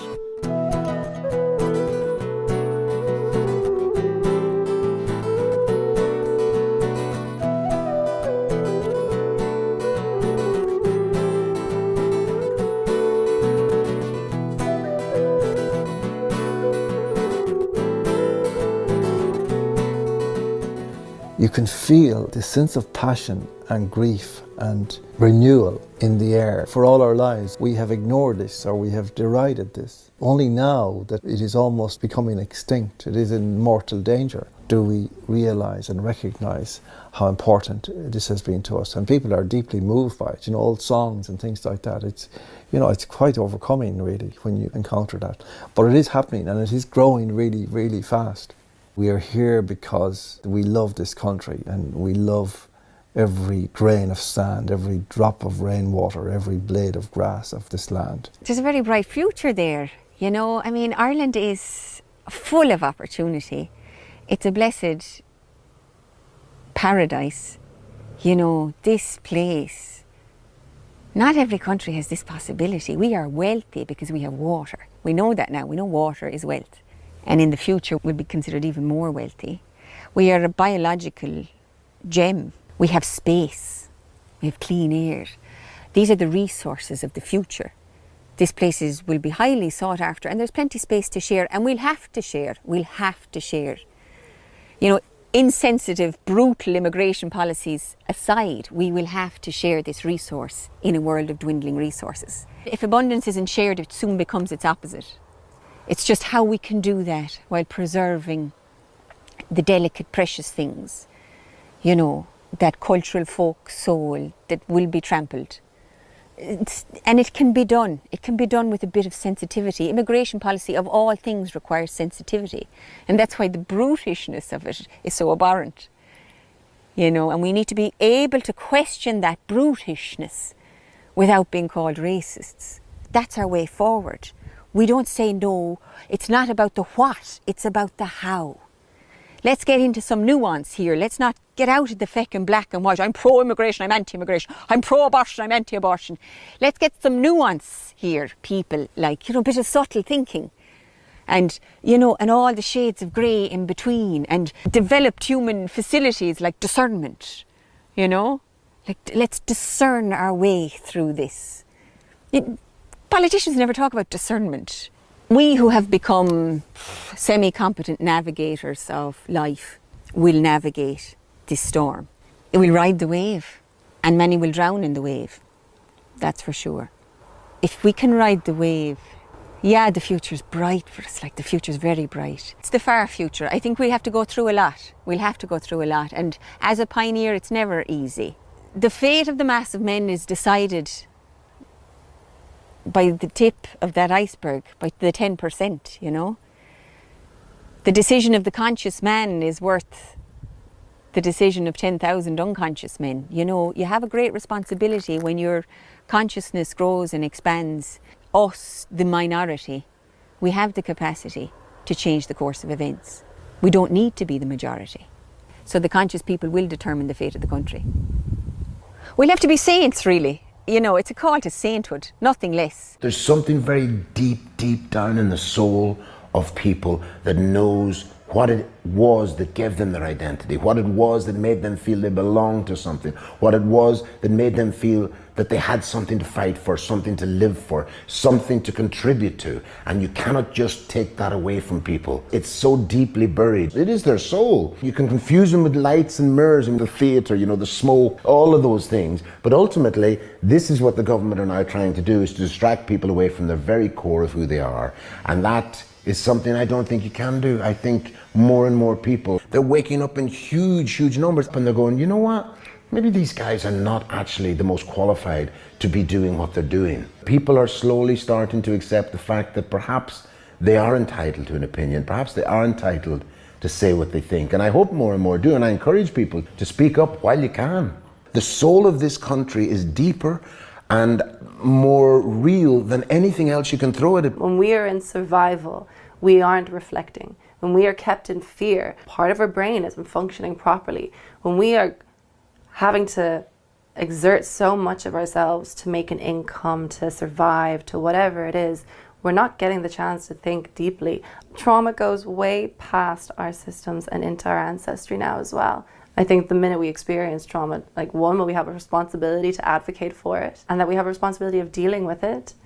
And the issue isn't to create the enemy. I'm really tired of looking into a world and seeing who's the savior, who's the perpetrator, and who's the victim. The triangle of disempowerment. that leaves us nowhere, that leaves us going in circles and offloading the emotional work that we need to be doing. Keep looking forward. Don't be recriminating about what's done. You'll never get the past back. But keep thinking, what are we doing next? What are we doing next? What are we doing next? There are always better times ahead. You know, when you come across people who go, oh, wirra, oh, sure, what did you do? Isn't it terrible everything that's going on? You'll go to the politicians or they don't listen. Just fuck off. Go away. Switch your mindset away from complaining. Oh, wirra, sure, what do you do? Isn't it terrible? Sure. No.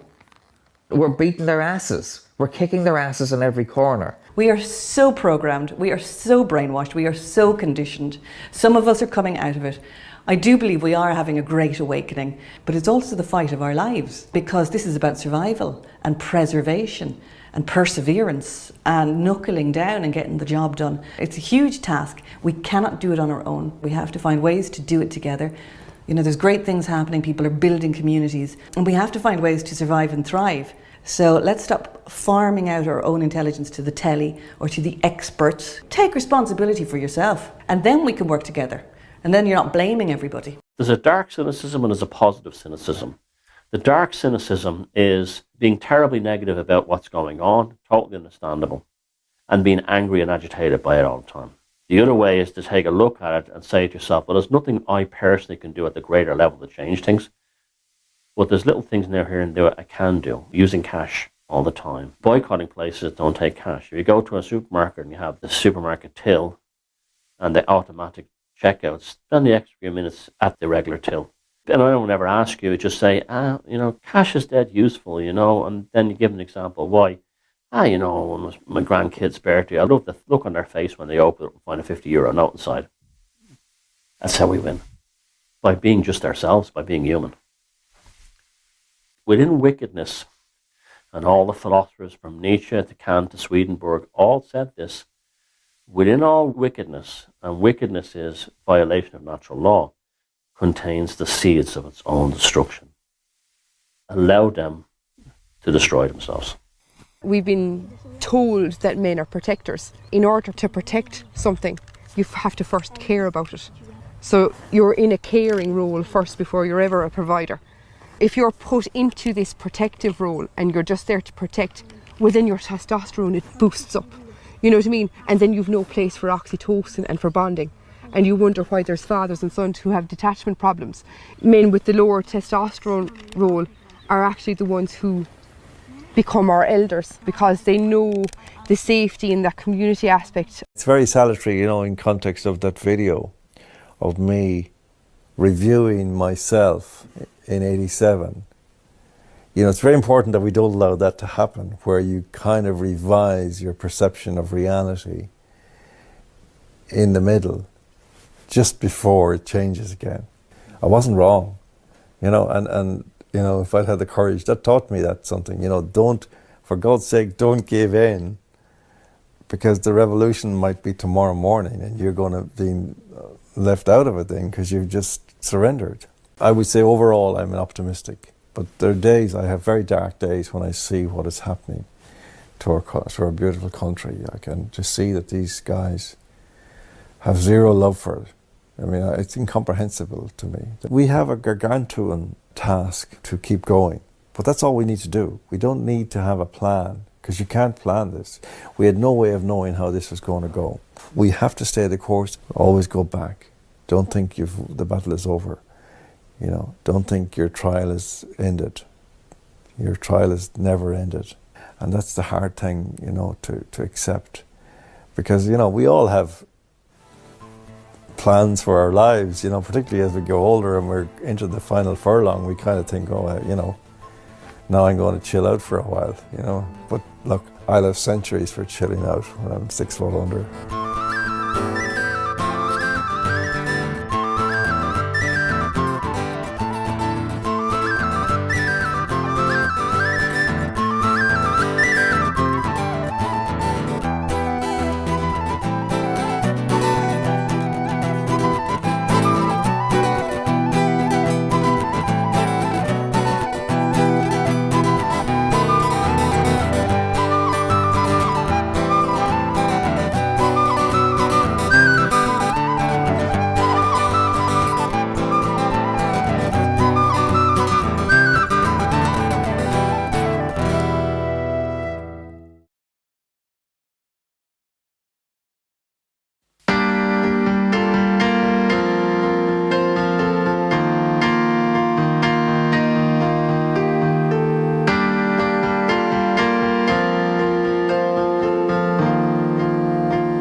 For centuries we've rebelled, hearts of invaders.